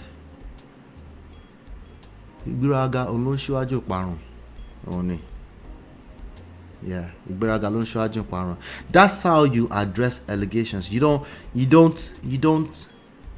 refute it without investigating first. You don't police how BBC did their job, because they did a fantastic job, obviously, because it went viral. That was the only job they had. They're not yeah, they might cap investigative journalism. No, they didn't talk. No, there's no BBC personnel that talked. People literally just talked their experience. They interviewed them, you could tell in the background, but the disciples were the one doing the talking. That's a fantastic work they did, at least in my opinion. I think people need to read and also understand that life has ups and downs. So because where you seek help in order not to make yourself vulnerable, exactly, Nana, you will make yourself vulnerable if you don't have a personal relationship with God, if you don't read, if you don't have an open mind, if you don't engage emotional intelligence, if you don't have social skills, you will become vulnerable, and there will always be the enemy ready to devour and eat you up and spit you out. There's going to be always enough of them. So that's all we can do with the victims. But when somebody's influential and they're powerful in a developed or developing society, eventually they will be held accountable. Or their legacy will be held accountable all the way up to fourth generation, like the scripture said itself. KCL says BBC failed to conduct proper investigation to bring out the facts prior to this interview. First of all, this series wasn't about facts. It's about people's stories and experience. That's number one. Already wrong. But I see where you're going there. Again, it's entitlement. Nobody owes you that. Okay, they also have the autonomy to run their own independent investigation. Why should they do that? Because they have a name to protect. They have to protect their reputation, their credibility in the place of public, right? In the internet Indomie generation age, they're not going to be able to get away with what they used to do. We're just like, forget those ones. Those ones are just liars. Just forget them. Even if they are lying, you're not going to be able to get away with that any further. Churches, politicians are not. You see, the politicians are actively trying to shut down social media. Could they work long term? Another 10 years at most. Why? Because it's the age of transparency. You have to bring actual value, like something that actually impacts people's life, not afterlife, their life now. You can just look around you. You can see increasing number. You might call it is the devil that's attacking the church. You might call it is the end signs of the end times. Sure, all of it. I agree with all of it, Papata. You're right. You're right. You're right. All of it. Every single one of them. You're right. But Betty, that's not gonna fly anymore. We need a little bit more. We need something a little bit more solid, particularly for the era that we're going into. It's not enough to come and cast its legacy and say, hey, I knew it was always of the devil. They don't care. We don't care. We don't care. Okay? It's a different time. You need to come up with something a little bit more intelligent than just one church calling the other church evil. We need to come up with something better than that too. All right. So I'm gonna read. This is not a. I'm a church boy, but I love the scripture. I love the teachings of Jesus Christ. But I'm not really a religious person like that. So, but when I see a Bible verse that goes in on this kind of stuff, I love to read it. I love to dissect it. So I'm going to take this moment to end this show today. Since today is Sunday, why not? But I'm unapologetically a church boy. But this is one of my favorite chapters in the book too. And Matthew 7. Let's see here. Like to say Auntie B and MOP at the same time. Which one I'll go watch now? I'm about to release you to go to Auntie B. I'm about to release you to go there. I want you to watch Auntie B. Shout out to Auntie B. Let's see. Okay. All right. So here we go. Matthew chapter 7, verse 7. Judging others. Do not judge, or you too will be judged. For in the same way you judge others, you'll be judged. And with the measure you use, it will be measured to you. Okay? Judgment is not the same thing as accountability, just so you know. Verse 3. Why do you look at the speck of sawdust in your brother's eyes and pay no attention to the plank in your own eye? How can you say to your brother, let me take the speck out of your eye, when all the time there is a plank in your own eye? That's Pastor Okotie. Because that came off a little judgmental too. We don't need that. We just need someone to be open to the idea of investigation. We need more people to understand that it's a different era. Verse 5, you hypocrite, first take the plank out of your own eye, then you will see clearly to remove the speck from your brother's eye. Verse 7, do not give dogs what is sacred, and do not throw your pearls to pigs. If you do, they may trample them under their feet and turn and tear you to pieces. Ask, seek, and knock. 7:7, right? Yes, that's the part that most Nigerians know. Ask and it shall be given to you. Seek and you shall find. You will find. Knock and the doors will be opened to you. For everyone who asks receives, and the ones who seeks finds, and to the ones who knocks the door will be open. All right. So this statement, I agree. I use it as a as a prayer point. Ask and you shall receive. Just ask God and you shall receive, right? But honestly, I think it has another level of meaning to it. Meaning, what you focus on expands. Negative or positive, what you focus on expands. But we'll talk about that another day. Verse 9, which of you, if your sons ask for bread, will give a stone? Or if ask for a fish and give a snake?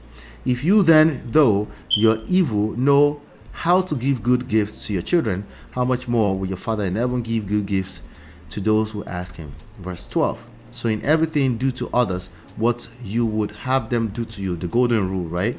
For this sums up the law and the prophets. It sums up, meaning 2 get 2. Is that how life works? No. Is that what should be? That's what should be. That's fantasy. But you need to be aware that there are evil people in this world. Why? Because the scripture already warns you about those too. As we continue, let's continue. The narrow and the wide gate. Remember Brother Ben quoted this a few days ago, right? Matthew 7:13. Verse 13, enter through the narrow gate, for wide is the gate and broad is the road that leads to destruction, and many enter through it. But small is the gate, and narrow the road that leads to life, and only a few find it. Okay? True and false prophets. Matthew 7:15. Watch out for false prophets. I've been told time, so I'm rounding up right now. Watch out for false prophets. They come to you in sheep's clothing, but inwardly they are ferocious wolves. Verse 16. By their fruit you will recognize them. Do people pick grapes from thorn bushes or figs from thistles? Likewise, every good tree bears good fruit, but a bad tree bears bad fruit. A good tree cannot bear bad fruit. Hold on 1 second.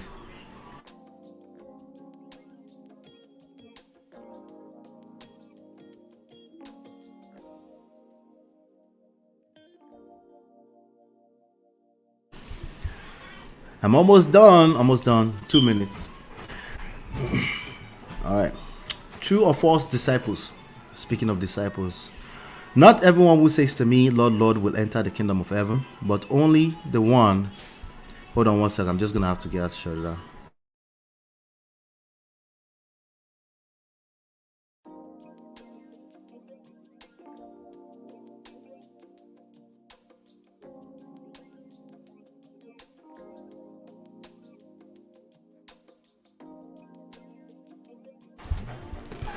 All right.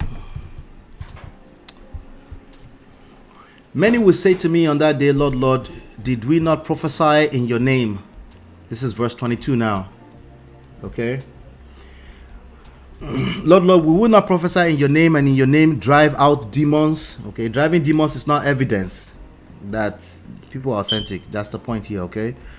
Drive out demons in your name, perform many miracles. Perform miracles is not evidence. Okay. You need to come up with better arguments. It's 2024. Okay. Anybody with any kind of power can cast demon and all that kind of stuff. Okay. Then I would tell them plainly, I never knew you. Away from me, you evildoers. Are we saying TB Joshua is that? No. We're not saying that. We're just saying it's not evidence. Okay. Verse 24, the wise and foolish builders. Therefore, everyone who hears these words of mine and puts them into practice is like a wise man who built his house on the rock. The rain calmed down, and the streams rose, and the winds blew and beat against that house, yet it did not fall, because it had its foundation on the rock. For all the TB Joshua's followers out there, if this foundation was built on a rock, you have nothing to worry about, okay? But we must do investigations and take these allegations seriously. It's irresponsible to call them liars. That's not enough. But everyone who hears these words of mine and does not put them into practice is like a foolish man who built his house on sand. The rain came down and the streams rose and the winds blew and beat against that house and it fell with a great crash. Okay? Storm, what you're seeing, allegations are storms. They're not, the house has not crashed yet. As you can see, you guys are holding strong. But it won't last much longer too if you don't understand that building a foundation is also a moving target. Do you have foundation to withstand 2035, 2050, right? Do you have that? Or you're going to turn around and say, everybody is driving away from traditional our culture. They need to go back to our culture. No one, literally nobody is going back to any culture that is gone. It's gone forever. That's the reality. Okay. When Jesus had finished saying these things, the crowds were amazed at his teaching. And last verse, last but not least, because he taught as one who had authority and not as the teachers of the law. Okay. So there's a lot of gems in this verse. Go read it for yourself. Just understand it, just, ultimately just have a relationship with God yourself, And also you need to learn how power works. Okay. Learn how power works. You cannot be a victim and have your power at the same time. So you can't be. If you're not very careful, you're gonna end up being the victim of people calling out your bullshit. Like, oh, it's just they're trying to attack the church. Well, can you address the allegations? Now you need to engage power. Okay. What power does BBC have over the church? We need to assess that. You can't, if you've never thought about that question ever in your life, you cannot castigate BBC. I think ultimately people need to read. Okay, we already covered that. Nana says your platform has been very helpful. MOP, thank you so much. Thank you so much. Another great way you can always thank us is you can hit that $sign and submit as little as 99 cents at any point in time. So today we don't have any sponsor of the show, but I want to say a quick shout out to our regular sponsors: Mo Fresh, Richie, Life with Natu, Adesua, Film Girl, Open Floor by Tima, Show Mama, Grace Corner, D Love, and Yes TV, and everybody that stopped by today. If you hit that like button, I want to appreciate you for being here today. Hopefully we're done with this. Hopefully, okay, we're just done with this for now. But hopefully you've been enlightened and educated. I will see you on the next one. Peace.